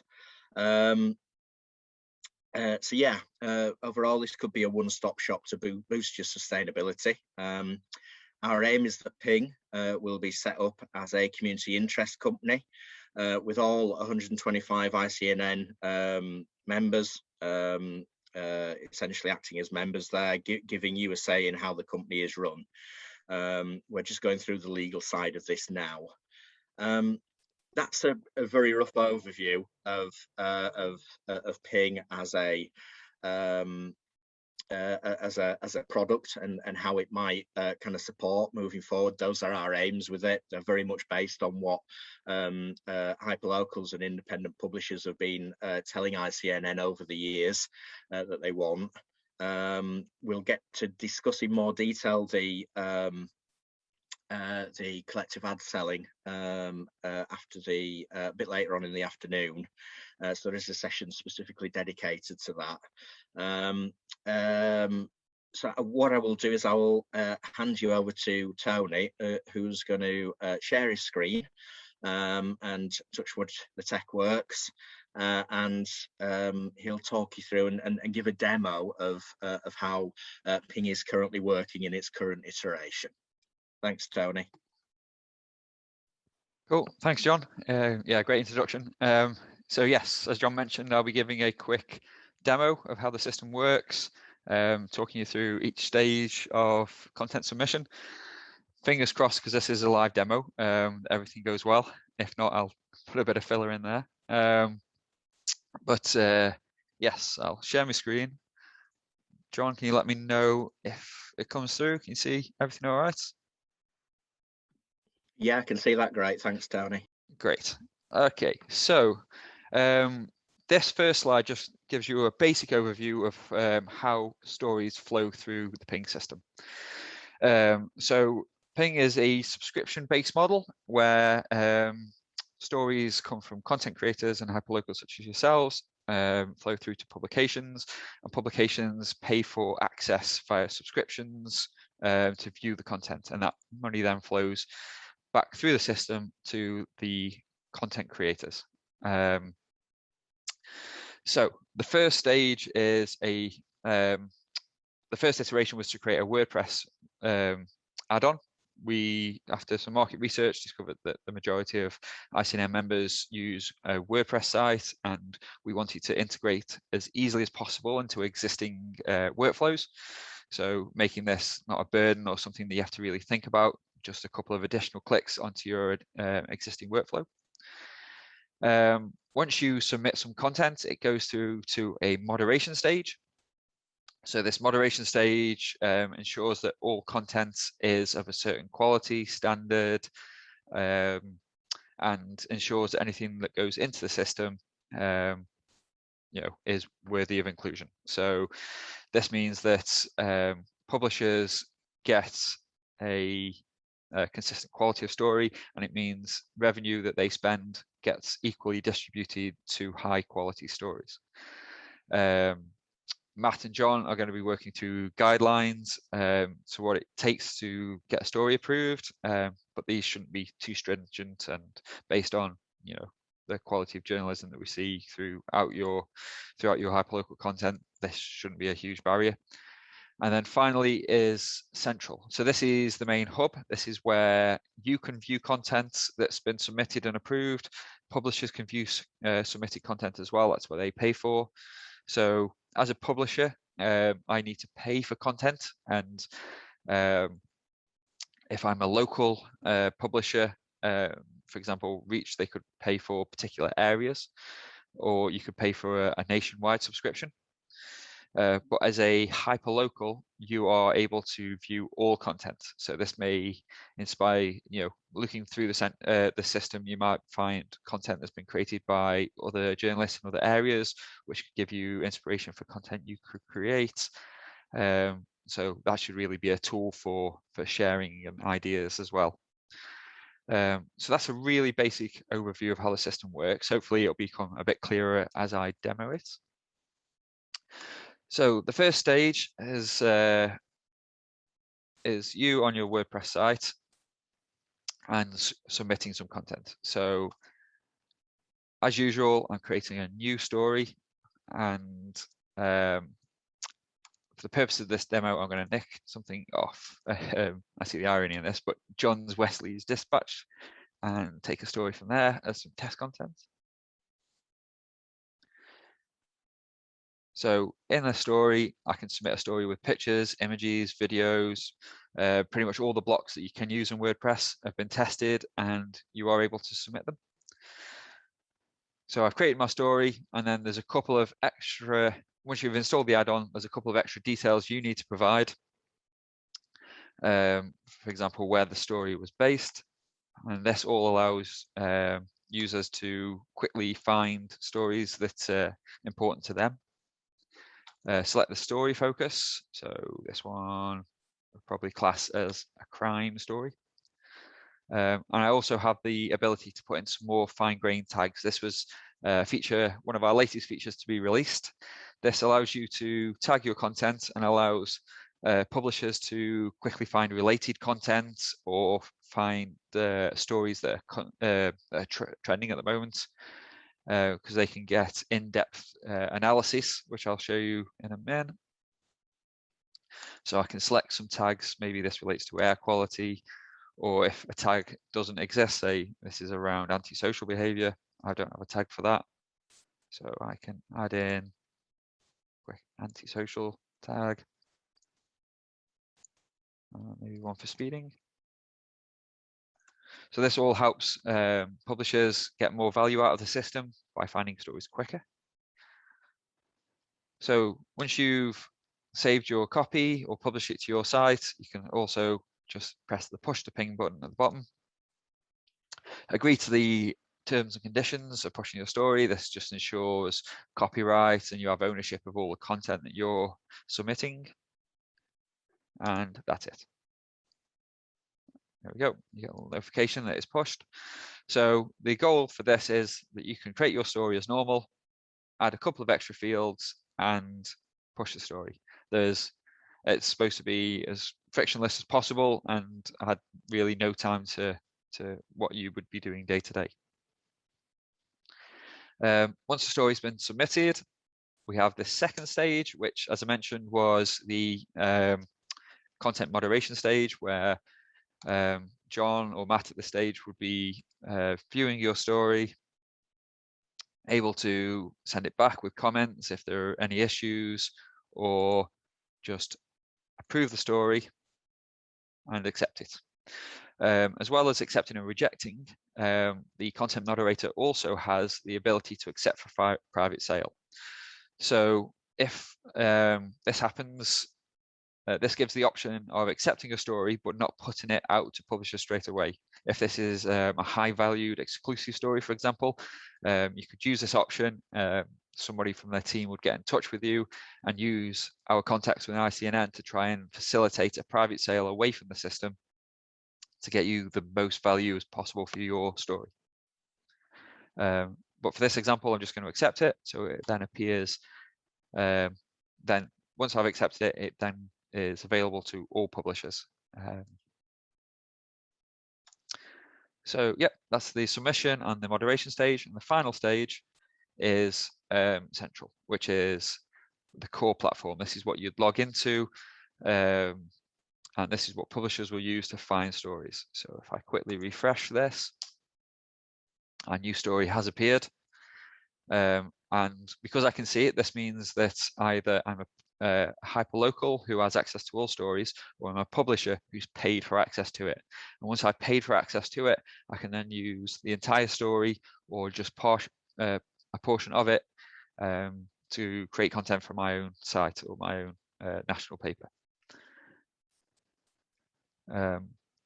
So yeah, we have the ability to view the story, take copies of the entire text or the entire story. Once you do that, you'll also get a little notification at the bottom saying that this was licensed through Ping to avoid, to ensure credit is given where required.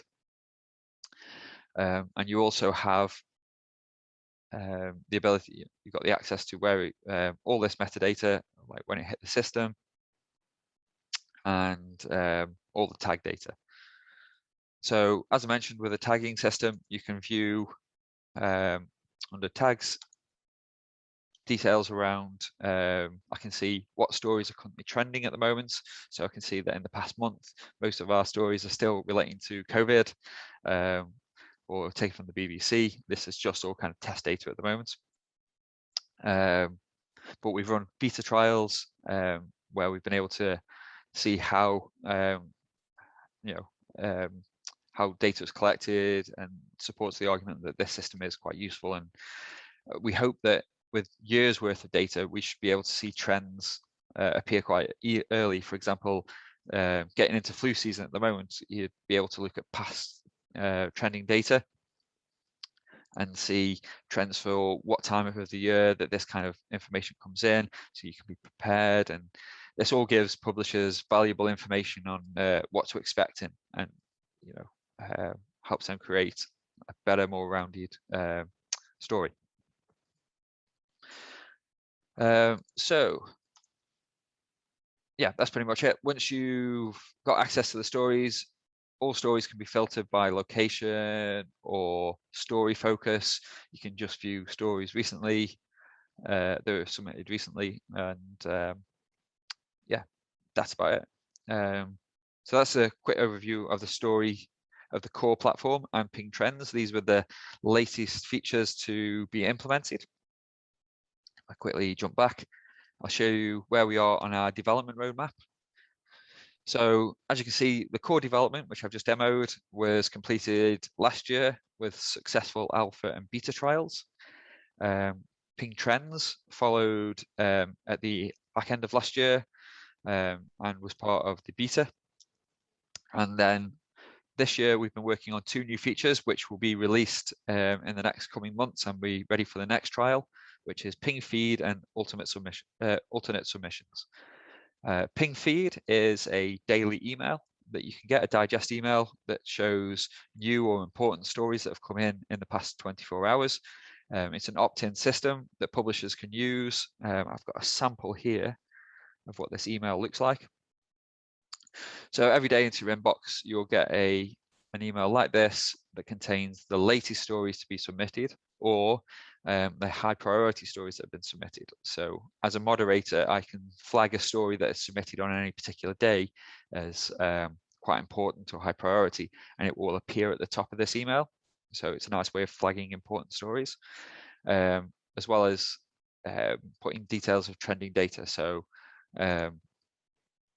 over the past 24 hours, this tag was the highest priority one, the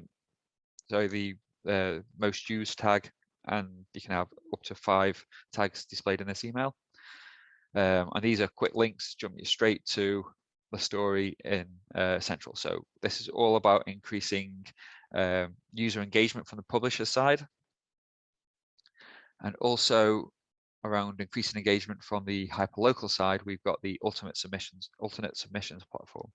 So we are aware that not everybody uses WordPress, and it's important that we enable everyone to use this system. So even though 80% of our user base, we believe, does use WordPress, we can use Central as a alternate way of submitting stories. So you have a My Story section, which allows me to see all the stories that I've submitted personally through my account and create a new one. So this is here to kind of mimic WordPress. So there's a bit more user interaction needed to submit a story. But if you don't have access to WordPress, this is a great way of getting a story into the system.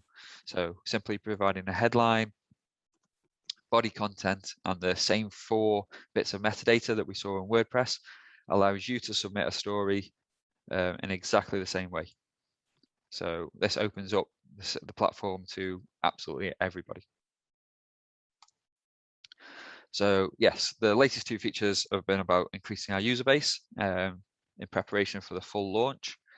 So the final piece of the puzzle for the subscription-based model that we're currently working on is the monetization and launch. So we're currently working on how the monetization side of this works. So integrating Stripe and as a payment gateway for publishers. And we're investigating how best to, once the money's in, if then Stripe can be used to distribute money out to anyone who submitted a story. So how the monetization we envisaged to work is to distribute money to anyone who submitted content within a time frame. So for example, if a publication has bought a month's worth of access to Bristol stories, any story that was submitted to Bristol under the Bristol location within that month will be entitled to a proportion of that revenue. So for example, if 20 stories were submitted to Bristol within a month, any subscriptions to Bristol that were made during that month will be split equally between everyone who submitted a story. So the goal of this is to ensure that fair and equal revenue distribution, and helps to provide more of a consistent income. So where you might have one lucrative story over 6 months, instead you get a more consistent income every single month. So it doesn't rely on you hitting that big story every year. It could be every month. It's as long as they achieve the quality standards that we discussed in the moderation stage, you'd then be eligible for an equal share of any subscriptions to that area. So we're currently programming in the algorithm to distribute that revenue, and the Stripe platform that would handle the money. So once we've completed that, we see that as the last stage in the subscription-based model with Ping, and we'll do a formal launch early next year, we're hoping. And then once that's out there and started, as John mentioned, we're going to start looking to integrating other revenue streams into Ping. So as John mentioned, the Ping bounties, which would be where requests for stories flow in the other direction, where publications can request a particular story based on an event or something they know is coming up, and that would be advertised and allow you as hyperlocals to pick up that bounty, create a story, and gain revenue from it. And as mentioned, the collective ad selling, which John will be discussing in more detail in a future session. I think that's at 2:30 today. But yes, that is a really basic overview of what the platform is, where we're currently at with it, and what our plans are for the future. We're constantly putting out updates. There's a spelling mistake. Which I can't get to. Anyway, there's the website, the Twitter handle. It's also mentioned in the Icnn toolkit with the link there. And John is kind of our key contact within the industry. So if you've got any questions or follow up, please get in touch with John. I think that's everything. It's kind of a really whistle-stop tour. Can you think of anything that I might have missed, or anything you want me to cover in more detail? No, I think that's absolutely great. To be honest with you, Tony, I think you've shown how generally it works, and the principles of Ping really well. So yeah, that's cool. Awesome. Great, thank you both. We've got some questions. With John Cook from All About Stone has asked, with regards to location, we're a small town, Stone. Geographically between Stoke and Stafford, what location would our stories appear as in terms of location? Well, as a Stoke man and myself, I know Stone quite well. But yes, at the moment we've going for the initial alpha and beta launches, we divided the country into postcodes. So whichever postcode your story took place in, that was how you tagged it. We're thinking of narrowing these down to regions, but this is kind of an open question at the moment. So any input that you have would be great at this stage. Thanks, Tony. There was one question from John, and I'm not sure whether or not you answered it. I think you may have done, but he asked, is there a way for publishers to feed back that they'd like more content for a particular tag, so that a member could potentially then generate further content knowing there's a demand? I guess that maybe feeds into the Ping bounties. Definitely, yeah, it does. For things like that, with the Ping bounties feature, we got kind of big plans for it. So not only could it be like a request for a story, but we could build in maybe a calendar or tagging system to it, where you could see upcoming events that publishers want stories about, and you could say, I can create a story based on that event, and you're going to get some good uptake on those stories. Thanks, Tony. Stefan from Crowborough Live's got a few questions here. I'll do them individually. Will you be talking about how much third parties pay for using content? Do I say, as a generator of the content, speaking for Stefan, how much a specific article is worth, or is everything valued the same? And I think maybe you've answered that. You answered that as well. But Yes, yeah, yeah. So this is being a subscription-based model. Content, a subscription is always the same price. It's kind of like your Netflix subscription, for example. Everyone pays the same price for it, and then that money gets distributed to everyone who creates content for Netflix, for example. And that's kind of the model we're going with. So it creates a more consistent income. Yeah. Okay. And again, from Stefan, would I encourage other publications who might want to use my content in my patch to join Ping? Yeah, that'd be great. Yeah. Definitely. Yeah, Yeah, the more the merrier. The more yeah. subscriptions, yeah, the more people subscribing, the higher each higher the output should be. And one last one from Stefan before I move on to anybody else. When would we start pushing content to Ping? Now or next year after the launch? Well, there are two stages to this. At the moment, we're running beta trials with new features. So at the moment, we've had a few people join the system and pushing content, but this is purely out of goodwill, so we can get data and feedback from hyperlocals and publishers on how the system works, and that's great. And it's done more out of goodwill and showing that the system works before we formally launch it. So if you're interested in being part of future trials, let John know. Otherwise, yeah, the goal is to launch it next year with monetization and yeah, that's it. Thanks, Tony. One from Julian. This looks like a great system. I know I'm not alone in seeing my content used by other journalists. The moderation stage looks like it could be quite labor intensive as the project is rolled out. Do you think additional staff will be needed? I'd like to hand over to John on that one. As he's been doing a lot of the moderation, and Matt, to be fair, because they've been running the moderation stages at both the alpha and the beta trials. Yeah, so yeah, I mean, there is quite a lot of work, but it's something that kind of Matt and I kind of share out as content arbiters between us. Currently, we've only done it at beta stage, which has been involving London and Yorkshire titles. So we'll have to see how that rolls out once we're going UK wide. There aren't any plans at the moment to kind of increase, in terms of staffing, but it's certainly something we would keep our eyes on, I think. Yeah, I think from the point of view of the platform as well, all subscriptions would be subject to a small rake off the top, which would be kept within the CIC and would be used to fund either content moderators if the system became so huge, the amount of revenue that we could take off the top to fund moderators would be used, or future further developments. Yeah, that's a good point. The separate company that we're forming is going to be very much kind of not for profit community interest company.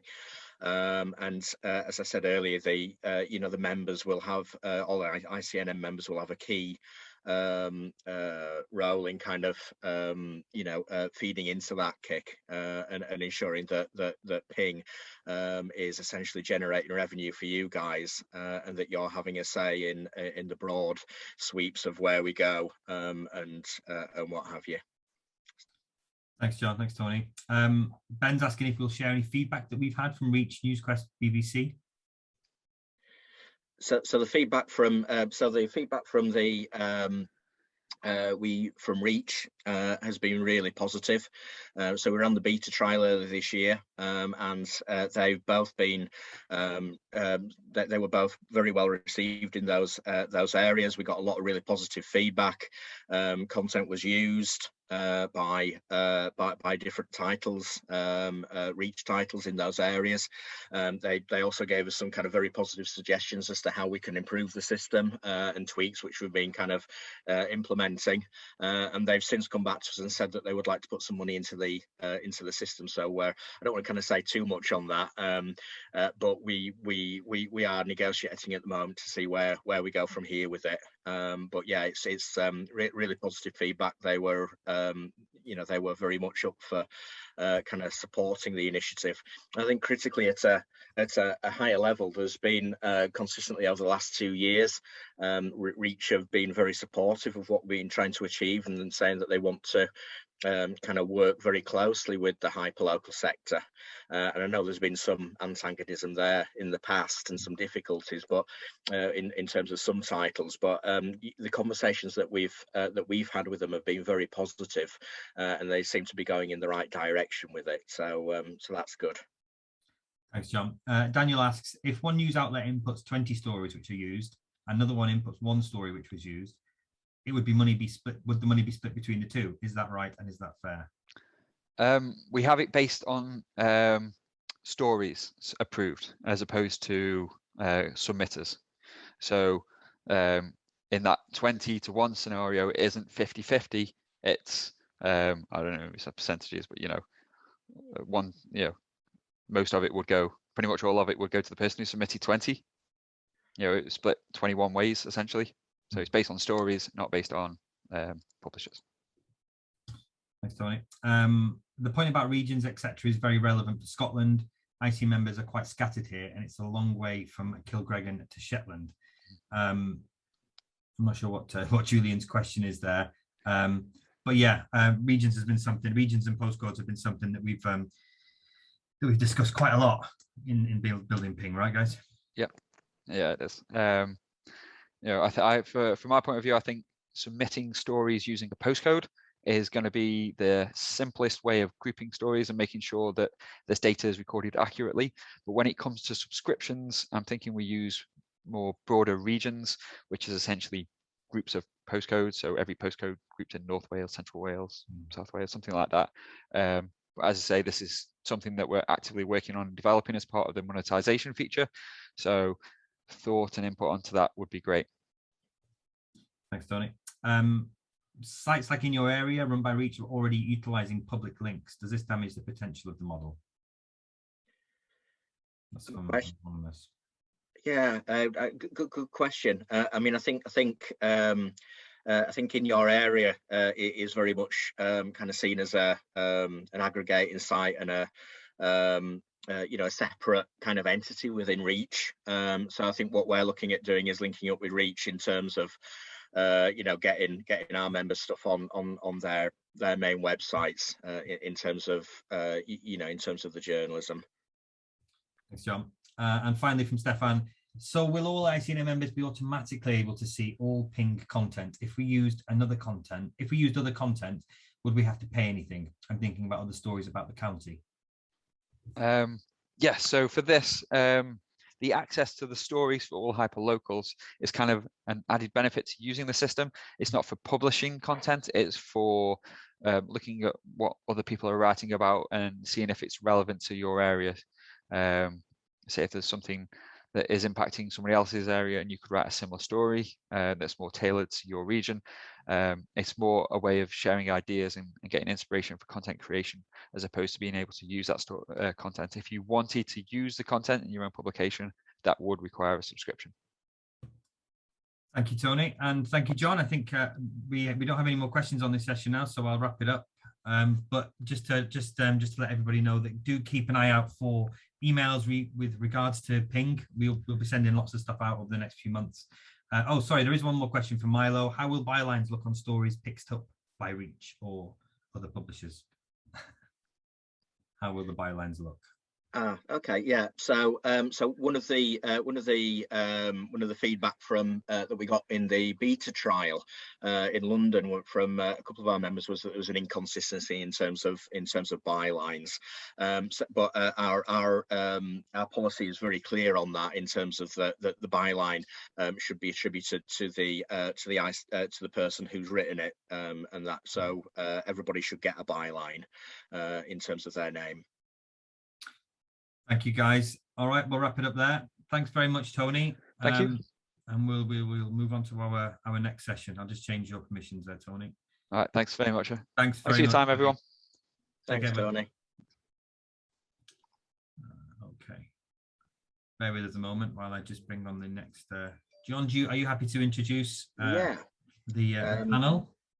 Okay, so just a reminder, at 2:30 we'll have we'll be breaking off into a different chat room, which I'll post a link on.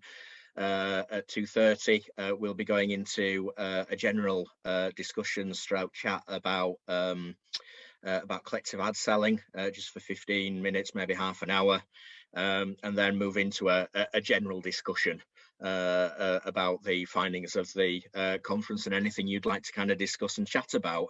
In the meantime, we've got a panel discussion which I've been really looking forward to.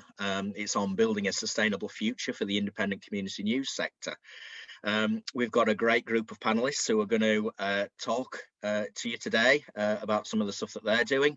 So we've got Phil Creighton from Wokingham Today, Claudia Kiss from Social Spider in London, Daryl Chamberlain from 853 London and the Charlton Champion, and we've got Natalie Bloomer from the NN Journal. Asking the questions today is Phyllis Stephen from the Edinburgh Reporter. So Phyllis, I will hand over to you. Thank you. Thanks, John. Phyllis, before you start, sorry, we are missing Natalie. She doesn't seem to have joined unless she's joined under a different name.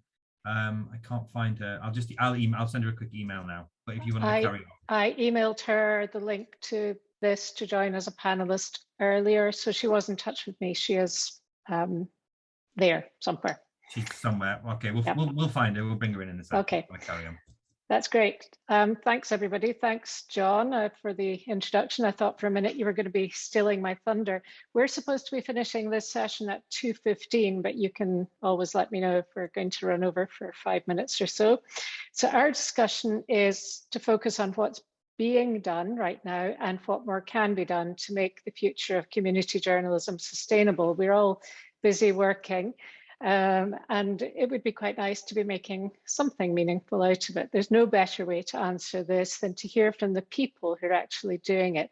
So yesterday, Professor Karen Val-Jorgensen, I hope I got that right, said that in her survey of Icnn members, more than 41% said that they have income of more than £1,000 a month. She confirmed it's heavily dependent on advertising, but the pandemic helped other investment from grants. And certainly we were one of the recipients of a grant, and that was great. Welsh Government was excellent, giving emergency funding immediately and also allowing their adverts to be placed. The Scottish Government was perhaps a little less good, but Matt helped us a lot with that. And we got some money out of it. So we heard from David Floyd earlier about the social enterprises he runs, and we'll hear from Claudia, who's helping that graph to rise quite soon. And he gave great advice to get the right people doing the right things and not to spend money on the wrong things, keep costs down. We all know about that. And then we heard just before our break about a different model from Joshi Herriman of Manchester Mill, soon to be in Liverpool. His subscription model certainly seems to work, and I think it's got us all thinking.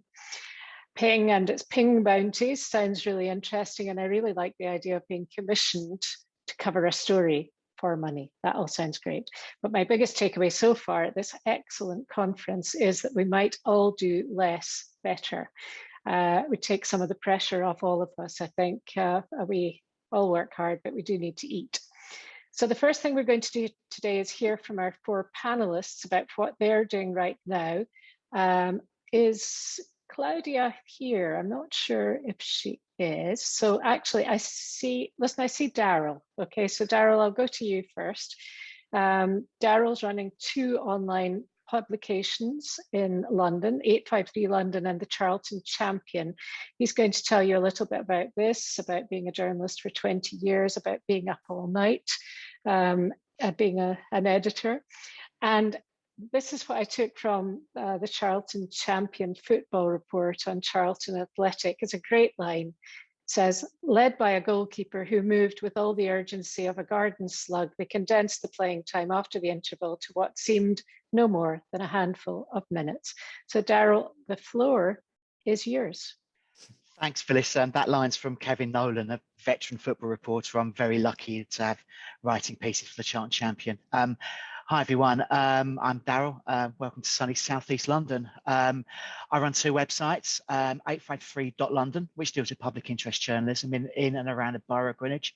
A lot of that's following the council, housing, infrastructure, local politics, that kind of thing. There's a lot of it about. There's also the Charlton Champion, the community news for Charlton itself, this particular area, very small area. It's true hyperlocal in all senses of the word. Together, I'm lucky that they form a part-time job for me. I'm incredibly proud that 853 now has 140 members who pay small sums into the site each month. It now brings in over £800 a month. The Charlton Champion has 25 members, and that brings in about £130 a month. The money goes into a community interest company I set up called Flyover Media. I pay myself £660 a month as a wage. The rest pays the bills, pays other contributors, and the bit's kept aside for future projects. I've ended up with two sites by accident, really. They both started as hobbies. 853 was a personal blog at one point, but it evolved as the remains of the local media around here quickly fell away. 4 years ago, I was out of work for quite a while, and I was sat in a pub one night with some mates, and I was persuaded that I really should actually start asking people for money to continue doing 853. At the time, and this seems a very long time ago now, Patreon was about the only way to get money out of people. So I started using that. I basically said, if you don't pay me, I won't be able to do this anymore. Thankfully, people did pay.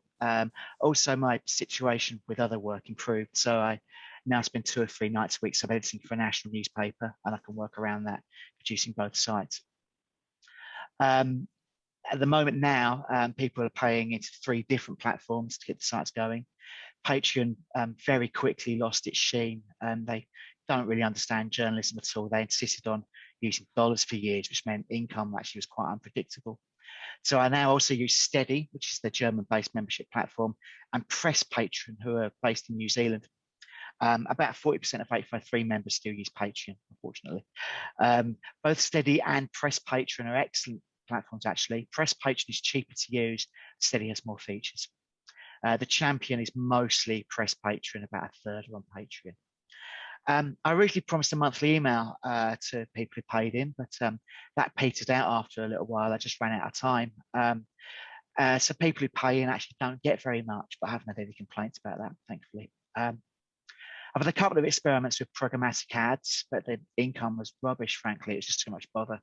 I wouldn't say no in the future, but I just don't really have the space to think about it right now. At the moment, I don't really have the time or capacity to target local businesses, but it's something I'd quite like to do at some point.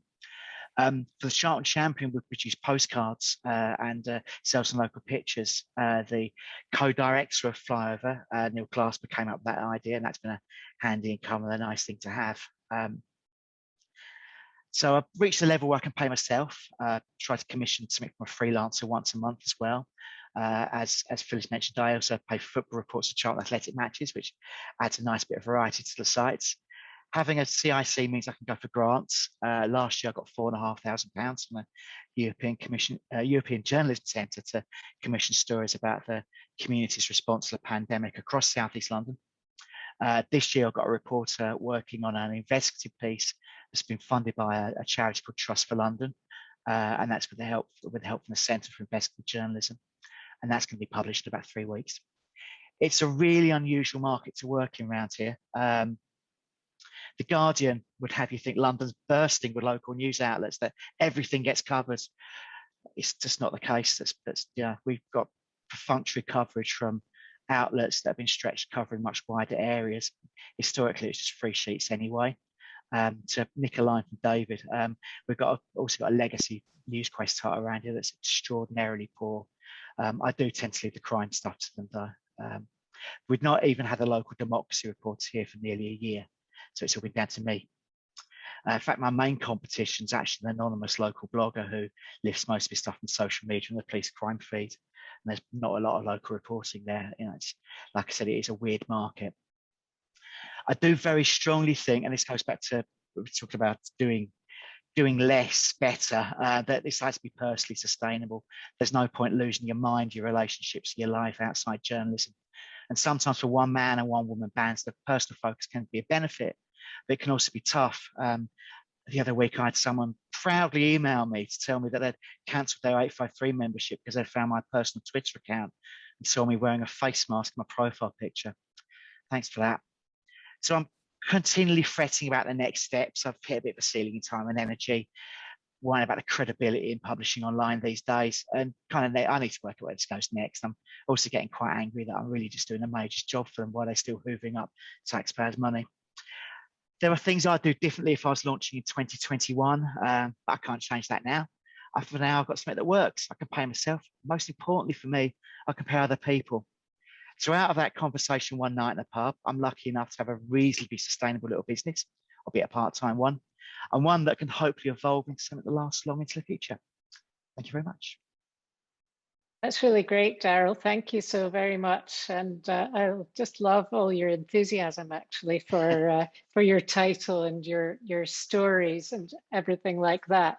It's a very peculiar setup here because I can see only some of the people. So I'm going to go to Phil next because Phil, I can see you on screen.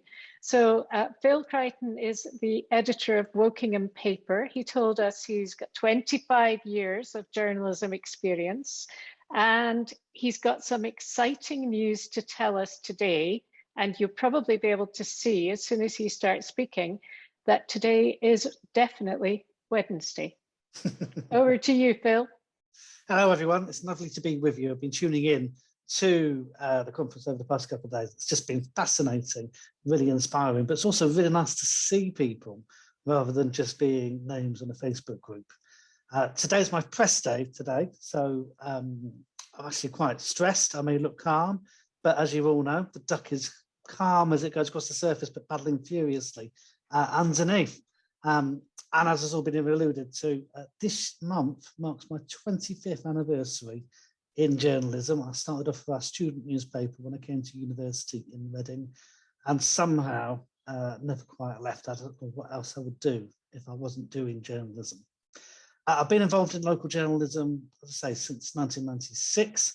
I've got involved in the Reading Evening Post and working in Times as its features editor for a while. And then in 2015, Reach, as Trinity Mirror as it was then, announced that they were pulling out of print in Reading, Wokingham and Bracknell. They're three towns that are quite close to each other, just to the left of London. They're all fairly major centres around here, but populations around 180,000. Now, Reading and Bracknell both have Newsquest titles of their own, but Wokingham didn't have its own newspaper. So I thought, well, there's still life in the old dog yet, and it's a big area. There's no reason why it shouldn't be without its own local news source. So we launched a weekly newspaper in 2015 with lots of aspirations and good ideas. And I have to say, it was a very bumpy ride. I don't think any title actually has a right to exist. If the readers don't support it, if the advertisers don't support it, then there's no point in carrying on. So I was actually ready to give up and pack away and go and flip burgers in McDonald's or something. But then a local businessman, by chance, heard about the paper, what we're doing, and he took on the paper in 2018, and he's transformed it commercially. He's turned it into a social enterprise. In that time as well, he's tapped into a fund that's allowed us to train journalists on the job, which has been terrific. We now have a team of 4 journalists, and we're committed to basically trying to do what we can to get people a foot on the journalistic ladder. We've also seen tremendous growth as well, like all of us have. COVID has had a dramatic impact on what we're doing, and our web users are now around 200,000 unique users a month. Print readership's around the 18,000 mark. And as I say, the COVID bounce was just extraordinary. We were one of the first areas in the country to have a coronavirus case back in February the 29th. We got the news on the website with an hour of it breaking on a Saturday night. And I found out, actually, I was just in my pajamas at the time, got dressed quickly, dashed out to the school that was affected by this. I had the report online while everyone else was still napping, so I'm quite proud of that. So yeah, that's basically it. It's been quite a journey. And the next step of the journey is currently being prepared for. I'm delighted to tell you all today that we are planning to launch a sister title next month. So I'm going to have even more bags under my eyes when it's up and running. But we're hoping to launch a title for Reading next month. And it's one of these things, we go around, we go to places, people keep saying, well, we really love Woking today. It's a great newspaper. Why aren't you doing it in Reading? Now, Reading already has its own NewsQuest title. If they're asking for us to come in and launch, then I think we've got a good chance of trying to make it a success. So we're very much looking forward to what's around the corner. Thank you. That's really great, Phil. And you can see that you used to work in radio. You just look the part with your antiquated newsround surround behind you there. And the other thing I thought that you'd done during the pandemic, which was really interesting, was you were delivering your papers through a food bank, garden centres, and also you got an Indian takeaway to help deliver some of them. And these are all great ideas for those of us with print products to take away. So now I'm going to go to Claudia next, because I know she's been having a few internet problems, and that's never a good thing. So Claudia, you are one of the two people who are responsible for that lovely graph that we saw this morning, that Social Spider has, an ever-increasing advertising revenue. You're head of advertising and membership at Social Spider, which runs 5 print newspapers: the Tottenham Community Press, Enfield Dispatch, Walton Forest Echo, EC1 Echo, and the Barnet Post. So over to you. Hello, everyone. Thank you so much for having me. I think after David's presentation is going to be really hard to add what else, but I'm going to try to do my best for you today. So I think one of the most important things are really to have a person in your team who is able to translate all the good work what you guys do in terms of local journalism to business language a little bit, and to make people understand that this is not just a usual local paper filled with advertising without any normal local news content featured. This is actually something that people read, and I think potentially a lot of us here has got publications like that, which has got true value, and the people who you are working together with are all driven, and this brilliance needs to show through also on your commercial activities as well. As a social enterprise, obviously we do trade. As David explained, we put back any surplus what we make to make our publications better, bigger.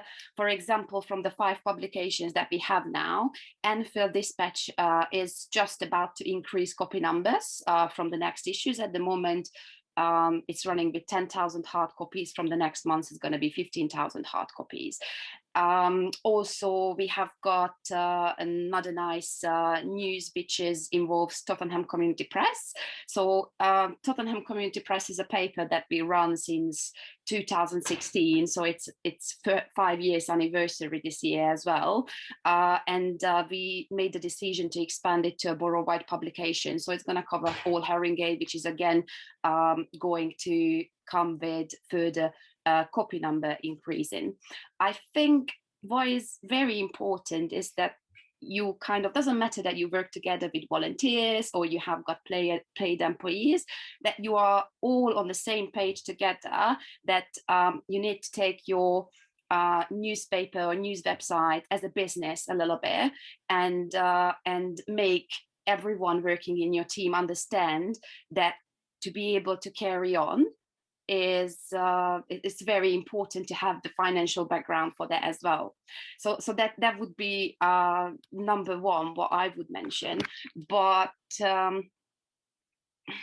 also I was thinking to share with you a little bit different kind of things what we are getting revenue from, because that could be very useful for you. And it was partly mentioned by David. So at the moment, according to the current figures, from our September issues that we publish. So our publications are monthly publications. From print, we got 71% of the revenue. From online, we got 17.3%, and from membership, 10.8%. So the print splits between sponsored pages. And when you talk about sponsored pages, like, for example, what David showed you, that agreement what we have with the shopping center in Enfield, they sponsored that fantastic Community Heroes article coming up each month in the Dispatch.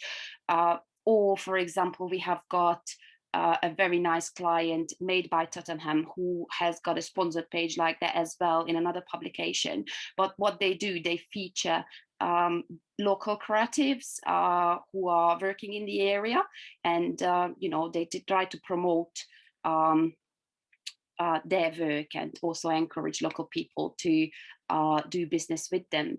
But even with our display ads, our advertisers we quite like to work together with them. We do also have got targeted approaches. So actually, like, you sit back, relax, all right, who I would like to work together with? Why is that company? What is that mentality which is in line with my community ethos as a community newspaper? For example, we did an approach like that in terms of estate agents, because obviously, like, they normally do very well, and they also very good advertisers. But what we did, we had a look and picked 10 of them that we think they also do something great for the community, and we directly approached them with a partnership opportunity that we see that, we share similar values, why we couldn't work together. And actually, it's working quite well, because now they have got readers going in and saying that I would like to buy a house, and I'm here because I saw you in the local paper, so I thought you must be a very ethical business. And this is what you really want to hear, because that's when your message is coming across. And this is something that you constantly need to communicate on all your channels. So your readers needs to understand that, your newspaper is free, and your mission is to have local news for free for everyone, and they are all able to access it. But how do we basically provide the money to cover those costs are also there in the communication? We constantly saying thank you for our advertisers, and making people understand that these guys are also supporting our newspapers in terms of that they are enabling us to exist. And also, like, sorry, because I'm getting a little bit like mixed up, but getting back from the different revenue streams, print license notes. I'm pretty sure you guys are all like on that, and it's not easy for us, because having a monthly title, that means that obviously, like, you're not necessarily in that 10 days legal requirement what a local business has to publish a premises license. So what we do instead, we constantly communicate with our business connections that, okay, this is our publication date, and they easily timing that license application, which could increase our uptake in booking. And that is just that put out the word there that, all right, this is the day when we print, and they all know about that. So yeah, that's very important as well. In terms of membership, obviously our members are people who love what we do. They see the value in local journalism. They see the value in our newspapers. They see the quality of the newspapers, and they do choose to support us. It's fantastic to see that once somebody signed up as a member, we do run membership schemes since 2018, and now we have over 300 members across the publications. They don't sign up. So don't sign off, sorry. So they don't cancel the membership. So once we have a member, normally that member supports us for many, many, many years. Rarely when we have a cancellation, it is because somebody moved out from the area where we published. And that's a beautiful thing to see as well. And in terms of online, what you can also try to achieve, I wanted to mention that we also make money with our newsletters. And it's not just like, featuring a business in a newsletter, but also depending on licensing authority. Some of them, they let you to publish your premises licenses, alcohol licenses, whatever licenses, in your newsletter. Oh, am I talking too much? No, you're not talking too much at all. We just love all this the stuff that you guys from Social Spider talk about. It's just wonderful. I really take something from that, Claudia, that you should really tell advertisers what your costs are. Give them a real fact to hang it on, or indeed your subscribers, and say, if all of our readers contributed, we use Ko-fi, so the price of a cup of coffee, we would be okay for 2 years if everybody who read a paper would give us something. So that's the kind of thing that, you as a professional, you see, that's what we all need. We all need a Claudia, actually, among our staff. So now I'm moving on to Natalie. Natalie Bloomer with Sarah Ward runs the NN Journal in Northamptonshire, which is another social enterprise. And Natalie, you're going to tell us about your paid subscriber model and how you're using Substack. And you send out a newsletter 5 days a week. And I'm going to ask you to unmute now. The floor is yours.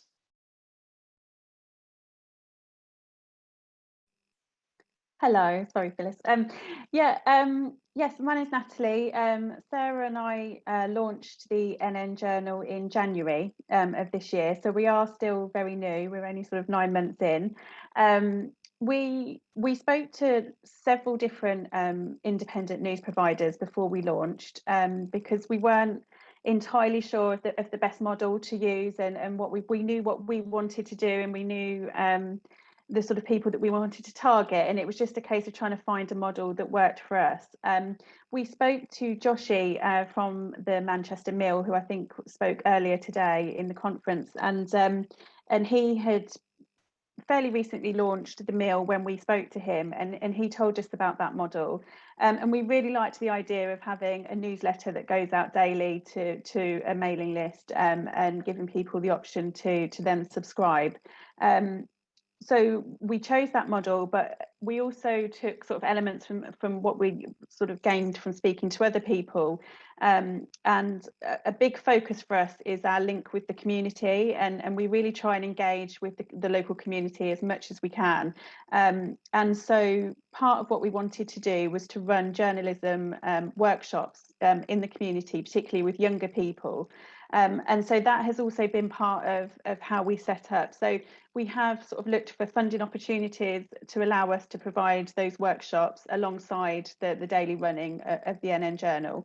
And actually that's been great. We've worked with a number of different primary schools and secondary schools, and also with a youth theatre group, and have worked with some really talented young people who have produced articles that we've been able to publish. They've been a really high standard, talking about their experiences of the pandemic and other things. So we tailor the workshops to the age group that we're working with, and depending on how long we have with them. So when we go into a school, we might just have a couple of hours, and so we sort of design some fun activities around journalism. But when we're working with a particular group over a period of time, we're able to sort of really do something a bit more in depth and explore their sort of writing, and that's worked really well. So the journal does go out 5 days a week. We usually put out 3 emails to our full mailing list, which they're completely free, and then we usually have 2 pieces that go out just to our paid subscribers. So if you pay, you get everything that we produce, and if you're on the free model, you only get the free stuff. And that was quite a difficult decision initially, because obviously we would love to be able to provide it for free, and you know, it's difficult to sort of weigh up the sort of need for everyone to be able to access news, and you know, and making it pay. And so that's the model that we decided on, and actually it's worked really well for us, we think. We're working very hard to grow and to build the journal, and so far you know, the response that we've had has been really encouraging. We've had a very steady growth in terms of both our free the people on the mailing list that are there free, and then also with our paid subscribers. I think initially perhaps we weren't taken all that seriously when we launched. Both Sarah and I are very experienced. Sarah was the local democracy reporter in the area, so she was very well known locally. I was freelancing, and we both had a very good sort of list of contacts when we launched. But I think being the sort of new face, I guess, and this new publication, initially people didn't take us, and by people I mean sort of authorities really. So when we were going to press offices and things, we weren't getting as a serious response as perhaps we might have if we'd gone previously under our previous roles. So that took a little bit of time, I think, to establish ourselves, and for them to see that we were serious and this wasn't just a hobby. You know, it was something that we would be doing, and we'd be producing high quality, in-depth stories. But I think what we've been really pleased by is that we have kind of firmly put ourselves among those other leading news publications, you know, the bigger companies that are running newspapers locally, and we are now recognised as one of those and on a level with them, and are often breaking stories before places that are much bigger than us. A lot of what we do is looking at local politics, because Northamptonshire has had a very sort of turbulent time politically in terms of its local authority, so there's always lots to look at there. But we also run features and in-depth sort of analysis and investigations as well. So I think what was key for us was that we felt there was we have some great journalists locally. We're really lucky as a county to have some really good local reporters. But we just felt there was a gap for that sort of more in-depth work that perhaps, you know, that the bigger places haven't got the resources for journalists to cover. So we look at things, take a bit of a longer approach. We put out just one story a day, and that goes out in the newsletter rather than sort of publishing things throughout the day, which does have its drawbacks, especially, you know, if something's breaking.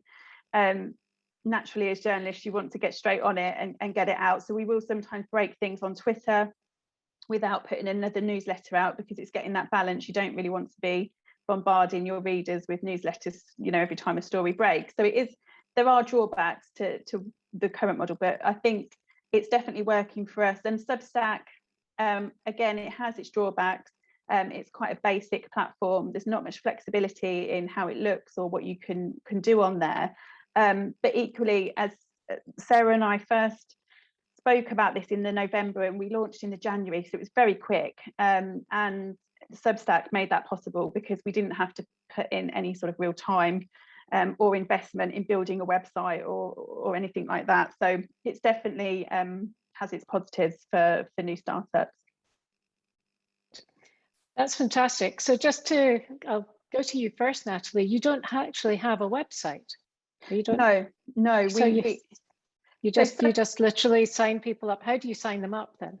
So that's all done through Substack. So how it works is, in effect, Substack acts like a website, or at least a sort of landing site. So when we have a web page, www.nnjournal.co.uk, if you go to that, you will see all of our stories with the most recent, you know, at the top. It just doesn't function in the same way as a full website would. So we can't, you know, put our stories into categories and sort of have like a running blog or live blog or anything like that. It's literally just the stories that we publish. So we upload to Substack, and then we set what we want to go out in terms of what time we want the email to leave and to which mailing list it goes to, and then that's all done for you, which is the beauty of Substack. So it's just a few settings and it's all taken care of. And then also in terms of people subscribing, it's all done through Substack, so it's very easy in those terms. That's really great. Actually, one of the things that we possibly didn't ask Joshi earlier was how he practically manages the newsletters, but maybe somebody else will know that or say something. So I'm going to go back to you, Daryl, because you're running 2 news websites, but do you not get some inspiration from today and yesterday? And maybe you should start a newspaper too, if you're editing a newspaper anyway. Do you not fancy starting up a print product, or what's the next thing? I'd love to do something in print, actually. I think it's just deciding the audience and where, and also actually finding other people to work with. I think there seems to be a lack of basically journalists in this particular part of London with the time free to do it. I'd like to do it. I mean, a couple of years ago, I did sort of have some conversations about possibly setting up something in print in Woolwich, which is a kind of the biggest area in the borough of Greenwich. The borough of Greenwich is the name of its most famous part, but Woolwich is the biggest area, but it's also among the most deprived, but also going through quite dramatic changes as well, and it's completely uncovered. But it's logistically, it's just finding the time and space, because at the moment I'm just keep going. So actually the room to think of doing new things isn't there at the moment. Maybe a Substack model or something like that, but that might have to be someone else doing it. You never know. So I'm sure you're going to reflect though on today and yesterday, and probably come up with something new. I think you're not somebody who's short of an idea or two. And Phil, I was going to ask you, with your new outlet, are you going to do anything differently? Is there something you've learned that you think, yeah, actually, we should have done that differently, so next time we're going to do it this way? Is there something, Phil, that you can, tell us without divulging too much of your news, I suppose? I think what we're going to do is pretty much more of the same. At our heart, our focus is the community. One of the things that the big companies have retreated from is actually getting out there and getting involved and visiting things and taking photos of school fates and all the little things that really matter to our communities. And I genuinely believe that there is still a hunger and a desire. I often say to people that local newspapers are part of the glue that keeps the community together. We're sharing information about different groups that are all somehow interconnected with each other. So it may be a bikers group that has got a member in that also happens to be part of a women's institute. And they're all connected somehow, and the newspaper helps bring it all together. So ultimately, at the end of the day, that's the recipe. It ain't broke. I'm not going to try and fix it. So that you're really echoing what Michael Casey always says, that from your Harlow, he always says that he's out there with his camera taking a picture where the other local journalists are sitting in an office, or perhaps in their bedroom actually at this stage, who knows, but that's the difference a hyperlocal can make, is actually the physically getting out there. So yeah, I do say to people that I wear out my shoe leather, not my phone battery. Well, some of the younger journalists, oh gosh, I'll get slammed for saying this, apparently don't really know how to use a phone. Apparently that's one of the things that, they don't even know how to pick up a phone and make a phone call.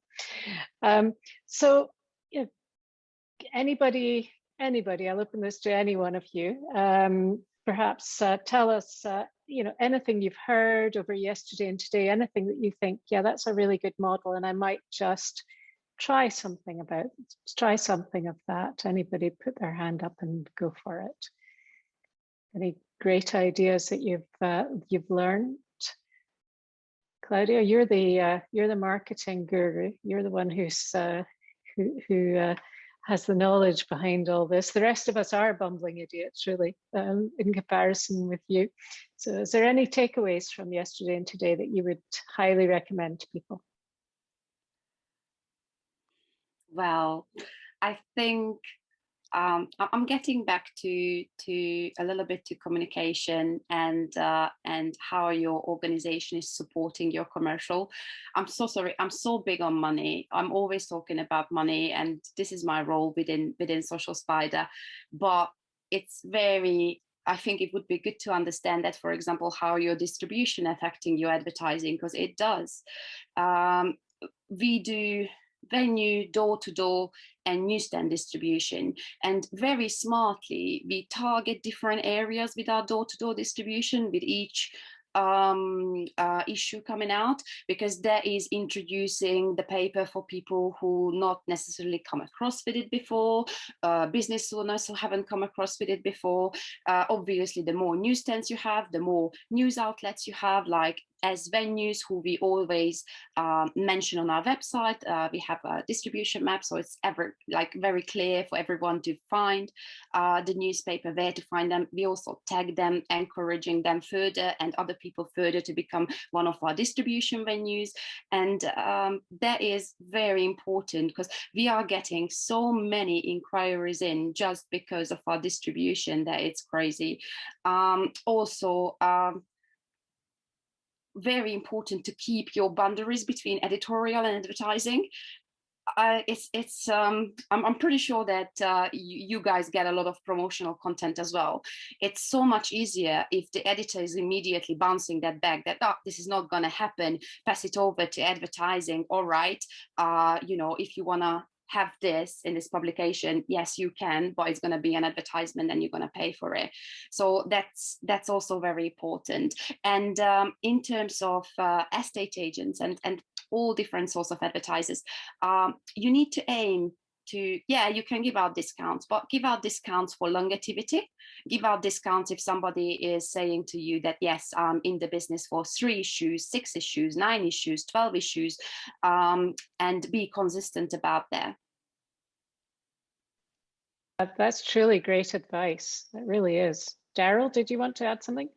Yeah, I always tend to think of ideas as more editorial ideas really than money ideas, which is which is pretty typical for me really. But I think Rhiannon's talk yesterday from the Govanhill magazine in Glasgow was fantastic, and the idea of solutions-based journalism. I mean, it's a funny phrase, but actually, I think doing something that's a little more positive and explains things and explains what people can do.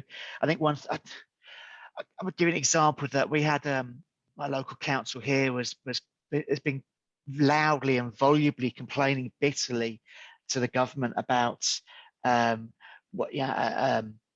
not enough resources for them to cope with the number of Afghan refugees and to look at the moment. But there was nothing from them to actually say to people, here's how you can help, this kind of thing. And that's something I think during the pandemic that that fell into my mind, was that a lot of the reporting wasn't the doom and gloom and counting deaths or cases. It was, this is what you can do to help. These are the local businesses that can help you. These are the people in the community that are doing really good things. And I think that for the Govanhill magazine, and it's just something that Rhiannon said about the comments on her YouTube threads, I think a lot of coverage, particularly if you are covering from a long way away from social media and you're just covering crime or whatever, that you're feeding into a lot of cynicism about an area. This area is a dump, or all councillors are corrupt, or whatever. Whereas actually, I think people deserve more than that, better than that. And it's doing that's the challenge. Yeah, it certainly sounded as if Greater Govanhill is definitely doing a lot to increase to make people love the area. So Natalie, I didn't realize actually that you had only just started this year. That really, so have you had time yet to make any, sort of big decisions? Oh gosh, we shouldn't have done that. We might do it differently if we were to do this again. I don't think there's been anything that we think we would do massively differently. I think we've probably got it about right so far, as much as we can tell. Obviously it is early days. I think possibly we would have done better because Substack recommends that you run your free mailing list for a period of time to build that up before you switch on your paid subscriptions. And we did that for 3 months. So, I mean, both financially for Sarah and I, we had to support ourselves in other ways while we were trying to put out a piece every day and build that free mailing list. So because of that, we didn't feel we could go longer than 3 months. I think perhaps it would have been more beneficial if we were able to, but it just wasn't, you know, it wasn't financially possible for us. We had to get those subscriptions coming in. So that's one thing that perhaps could have been done differently. But just on, I didn't hear the talk yesterday from Govan Hill, but the solutions-based journalism and sort of working in communities in areas that perhaps don't always get a voice and are not always covered in the best light is something that we're also working really hard on at the moment. And we've launched a series called Levelling Up, just taking, you know, the government's term for it. But there's 5 council wards within Northamptonshire that have been identified by an all-parliamentary group as being left behind. It's the term they use, and different sort of measures are used to identify them. And so we've set up a series where we're going to be working with communities in each of those wards to identify the problems that they feel they experience, and to look at ways that they would like to see things change and what they'd like to see improved. And actually, within days of us launching, in one area that does have a high level of crime, a young teenage boy was stabbed and killed on the estate. And the response from the community was so overwhelming, and nothing to do with us. This just all solely happened from the community themselves. And we've been able to talk to them throughout about that. I mean, they've formed their own community events, and that's basically what we're planning to do, is to hold, we're calling them open newsrooms, where people can come to us and just talk about the issues that they're facing. We're going to be looking into the data and seeing, you know, the different issues that affect each of those areas. And then we've had quite an in-depth interview with the police about some of those issues, knife crime being one of the big issues in some of the areas. But as we go along, you know, we're trying not to form any judgments about what the issues are going to be until we speak to the community and they sort of feed back to us. So that's something that we're really excited to do. It's quite time consuming, and it's you know, it takes a lot of work to get it all arranged and to build up the links with the different people in the community, because we really want it to be driven by them and not us. But yeah, so that's something that we're doing. We're going to be doing that over the space of a year. So we plan to be working with those communities for 12 months and really push for change. And actually, the local authority, Northamptonshire, has 2 unitary councils, and on one side of the county, they've really responded actually to us launching this, and it's become something that they've now taken on and said that they're going to also be looking at. So we've only just sort of introduced it and just had our first few reports, but it already does seem to be having some impact, we hope. That's terrific. It really sounds as if you guys are doing something right, and we're all doing something slightly different. We know that. Somebody actually has asked a question, and this is, I'm only going to ask this and then we're going to wind up. Many people, sorry, Stefan from Crowborough Life, many people in this sector are journalists. What do the panelists think are the other key skills and attributes people need to become sustainable, and how do you develop or acquire them? My thought is we all need a Claudia. What do you think, guys? Phil? We all at least need to discover our own little Claudias. Yeah. Oh yeah, I'm supposed to be unmuted, right? It's a very good question, I think. You know, even if you are not necessarily like have got those skills to become like a killer salesperson, you don't necessarily have to be, because what I'm doing is not hard sales.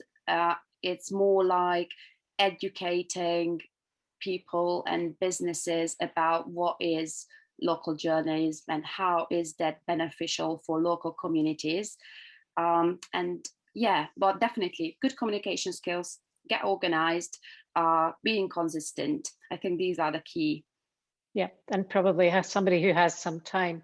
Phil, you're the one with all the experience as a journalist. Any other skills you really need? It's all about relationships. It's about making sure that you talk to people.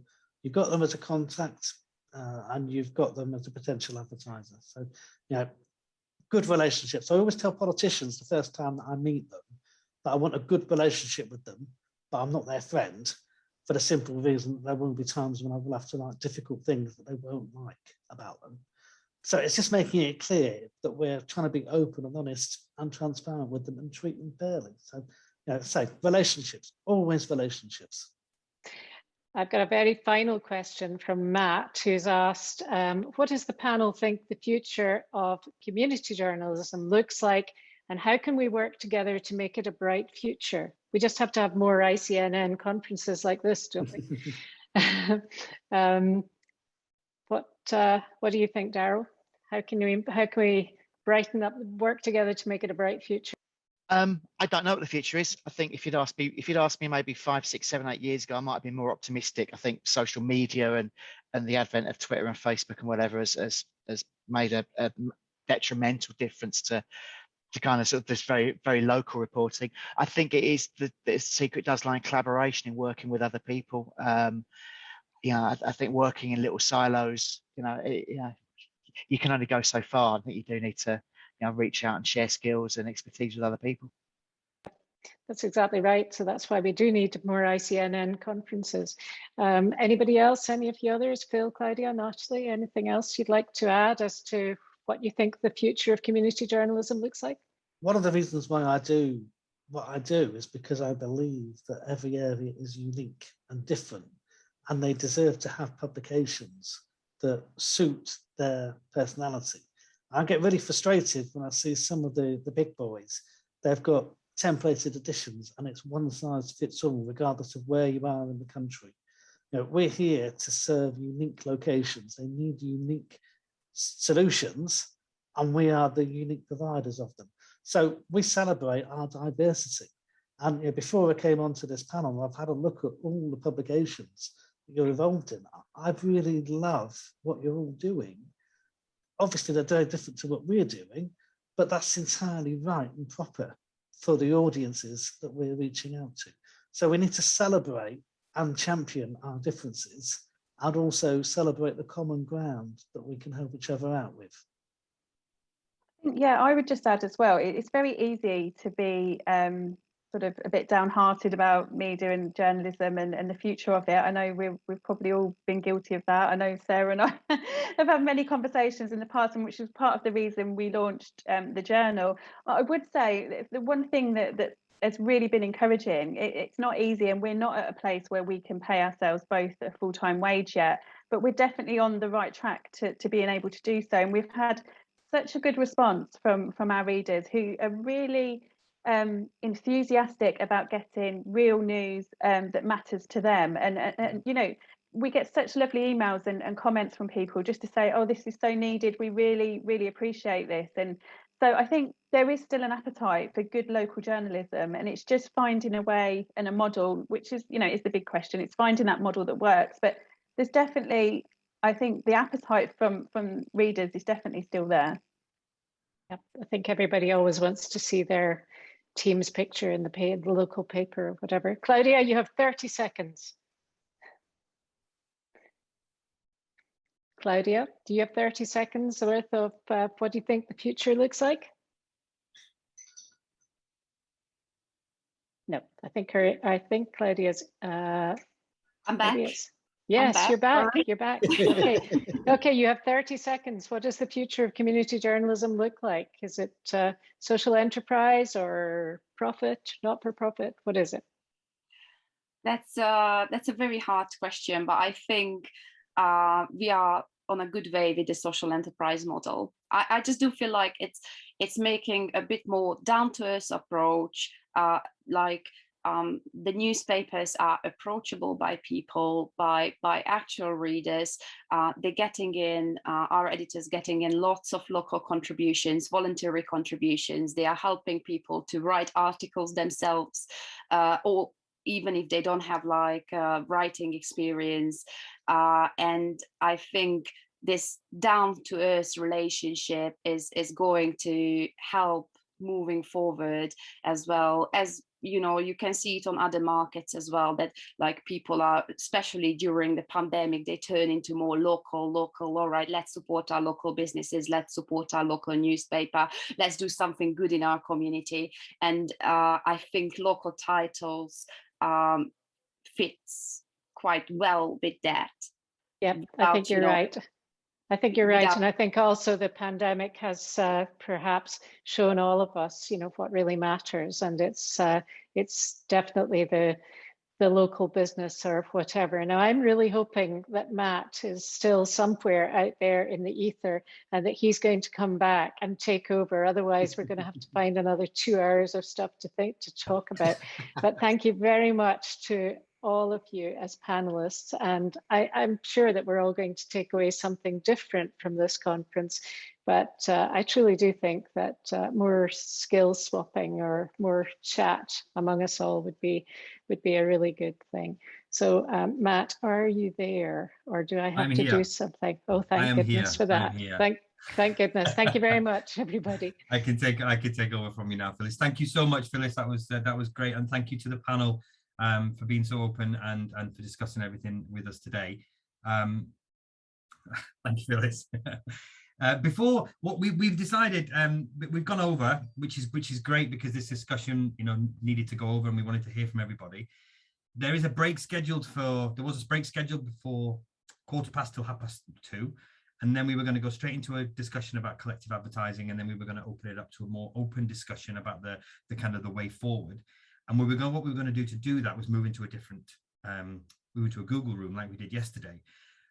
But I realized that in here, I can actually make you all a panelist. So I can bring everybody onto the screen, and then we can carry on the discussion straight away, because I know it's a long day. So let's have a nice conversation now, shall we, before we all log off and go and get a cup of tea. If anybody doesn't want to be on the panel, you can log off now. And I'd like to say thank you very much for attending the conference today. I hope you really enjoyed it. But if you do want to stay with us, please do. If you are leaving, don't forget that survey. It's so important to us. Please do fill it in. But I will go ahead now and make you all panelists. So here goes. See if this works.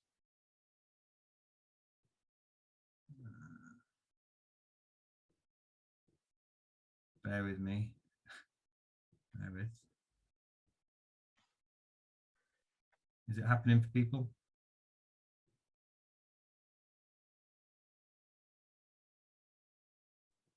John, are you able to allow people to talk?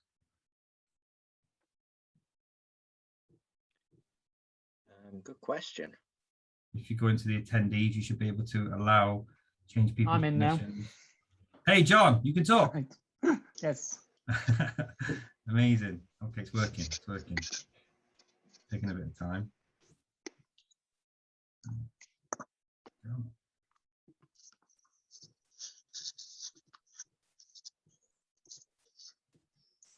John, if you want to kickstart, actually, do you want to kickstart the conversation off on collective advertising while I'm doing this?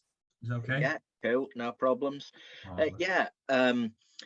Just one of the things we mentioned earlier was about collective ad selling and possibly linking in with Ping. So I'm not going to talk at you about this because this is a discussion, but just to kind of fill you in. One of the long-term aims of Icnn has been to establish a collective ad selling system. It's worth noting stats gathered last May by Matt saw our 125 members get 22 million page impressions with a 300,000 print run. And I think put together we'd be at least the fourth biggest local news publisher in the UK if we combined our collective might. It kind of makes sense to harness that power and that influence that we've got. And a discussion on our Facebook page kickstarted Matt and I to kind of look into this about collective ad selling. So we've done some background work on this, and we've spoken to organisations like ComScore and ABC, who some of you will be familiar with. They audit and verify circulations to see what they offer, and also kind of receive some advice from them. Worth noting that I don't think we will go with either of them because they're both very expensive, and I'm not quite convinced that the value's there from it, and it will be prohibitive for us. We've also spoken to some ad agencies, some people with a bit of knowledge in this sector. Their key message has been that data is key, not just page impressions, but really digging down into who the audience is, demographics, interests, etc. Most of which can be obtained fairly easily via Google Analytics, which most people I think will probably have access to. Matt emailed everyone a few weeks ago for their stats, both page impressions and uniques. Worth pointing out that we only got 19 responses. So if you're, if as a collective, if we're wanting to go ahead with a collective ad selling arrangement for Icnn members, I think we need to get more data in. Absolutely. So if you wouldn't mind emailing Matt if you haven't already, with your data, your details of your website, name of your website, and page impressions and what have you, please do. If we like I say, if we want this to happen, we need your stats really. Because some people are asking, John, what period are we asking for? So what I'll do is I'll resend the email today after we've wrapped up, and because it gives like a little table that you can fill in with the details. Yeah, I think was it the last 3 months or something? I think it was July to August. I think it was the 3 months prior to August. So I think it was May, June, July probably. So just to finish my little bit, we've got a working group of publishers who are helping to steer this moving forward. It's very clear this is going to be a very big project to kind of get off the ground. We're looking to tie it in with the Ping project, which I talked about earlier, but we're going to have to carry out quite a bit of research. We need to think about how can we use an open source platform that's already out there to essentially use as a platform and maybe embed into Ping, which could actually start to automate some of the ads, and pushing the ads out. What does this look like? So that's kind of where we are. Does anybody have any thoughts on this? Is a collective ad selling arrangement a good idea? Have you got any kind of thoughts, ideas, feelings on it? Claudia, are you looking for another job? You can come and work and do this for us. Yeah. Can I just say that I thought that the government ads kind of proved to us that we all had a bigger platform together, and that it was easier to sell to the government, whether it's UK government or the Scottish government or the Welsh government. And I would never have had those adverts if you guys had not managed to pull that together. So have we not proven the need, and also the fact that we can do it? I understand you need the mechanics, but I think the need is there, and also the success is there too. I think certainly in terms of public money, we've shown that we can do it. Oddly enough, each government uses a different ad buying agency, which uses a different system for collecting data. Omnigov, I know Phil will echo my sentiments. It's been Phil Creighton. It was a nightmare dealing with them because they required so much information. Whereas the Scottish government required pretty much nothing at all, really. They asked who our members were. We provided our Scottish members. They gave us ads. You guys ran them. They paid us. Welsh government, we struggled with Welsh government. The tender for buying Welsh government ads went out to an agency who historically not included Welsh titles in their roundups. So that was tricky. But we've proven that we can do it for sure. But when it comes to national brands and things like that, I think it's going to take a bigger endeavor on our behalf to get that data and to provide it in a way that looks nice and makes people want to work with us, really. So so that is why we're collecting this data, and that's why it's important that we can get as much of it as we can, so that we can, I mean, we will extrapolate to a certain degree, but the more we can get, the better. And especially if we can get all that data in the same way, or from Google AdSense, Google Analytics. That'll be the best way, right, John? Yeah, absolutely. Going forward. Is it anybody? Sorry, go on. Sorry. I was just going to say, if you're selling by impressions rather than by tenancy, then is it so important to have that data in an identical format from each site? Because we know the network can display, and smaller sites like mine will display fewer impressions than, you know, larger sites. Therefore, doesn't that come into this discussion somewhat? I mean, it depends on the delivery platform, of course, but there are different ways of delivering adverts. So that, you know, so therefore, what does an advertiser need to know, you know, exactly how many page impressions each site gets?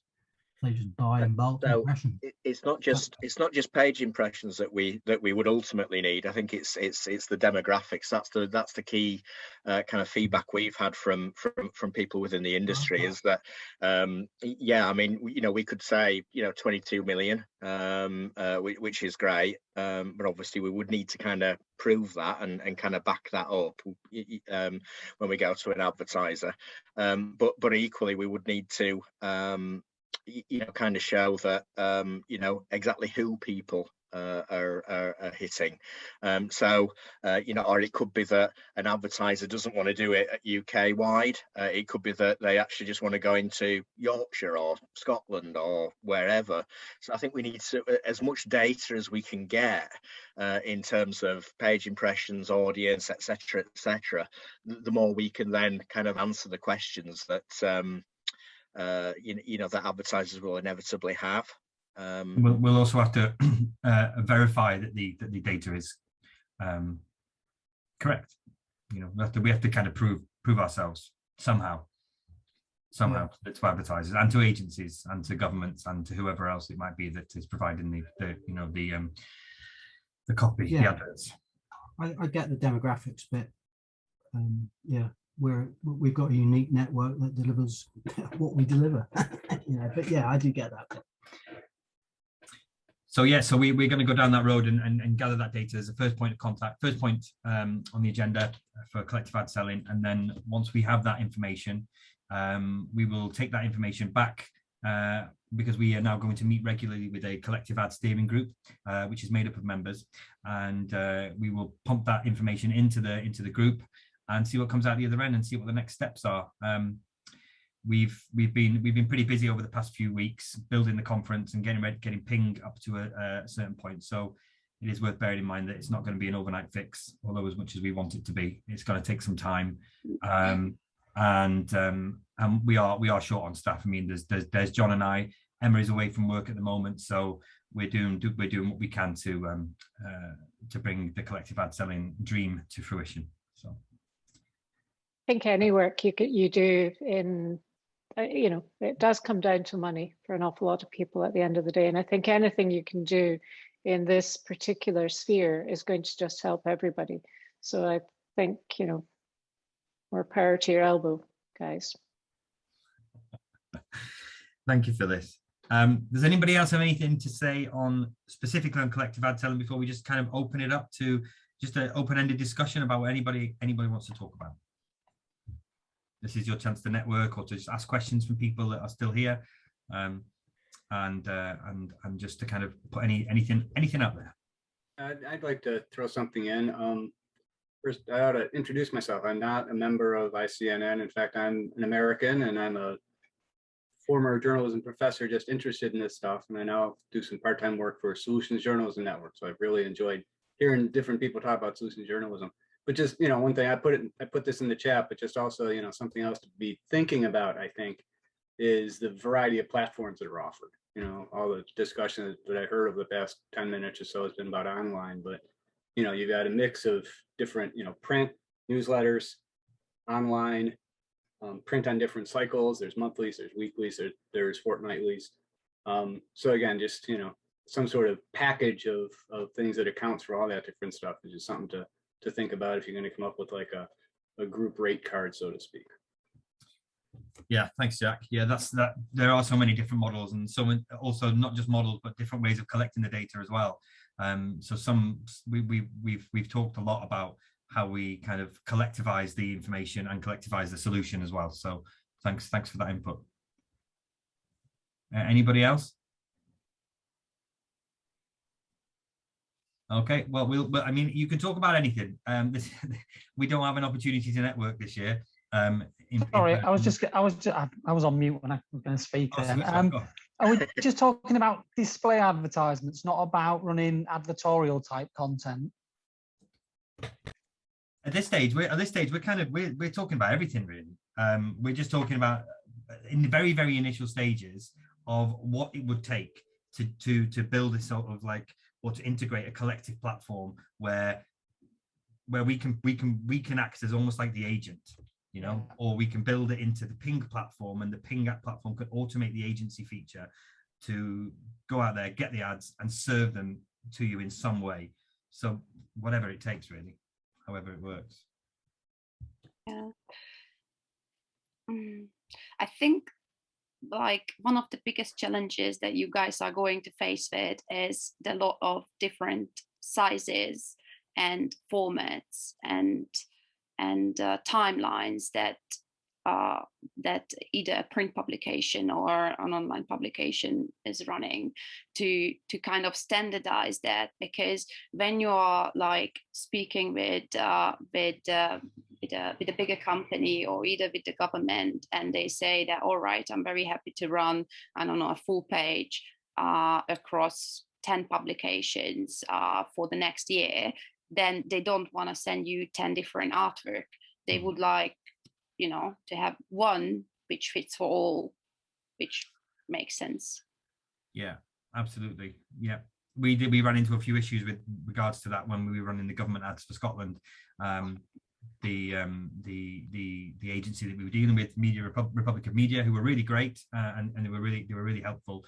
There were a few issues regarding the sizes of the ads served, but ultimately they got around it, and they were happy to get around it. I think with certain campaigns, they are happy to do so. I think make those exceptions, but I think in the long run, yeah, we do need some sort of standardized sizing system.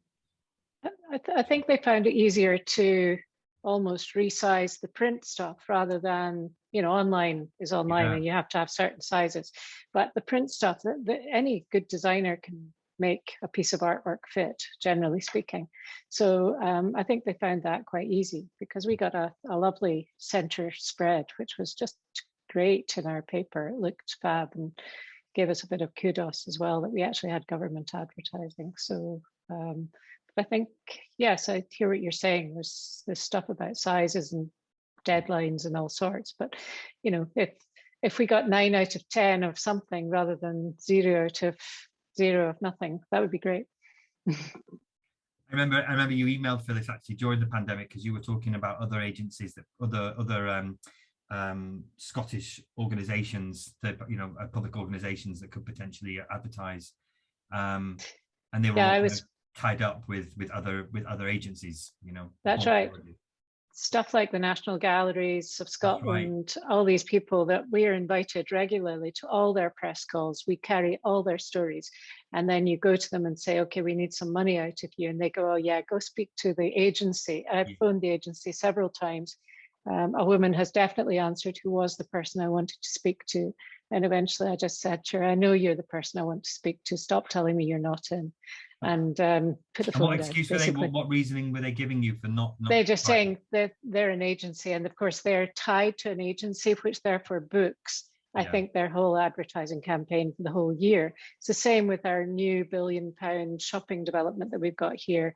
The guy on the ground said to me, have you had any of our advertising spend? We've got money to spend, come and ask us. I did.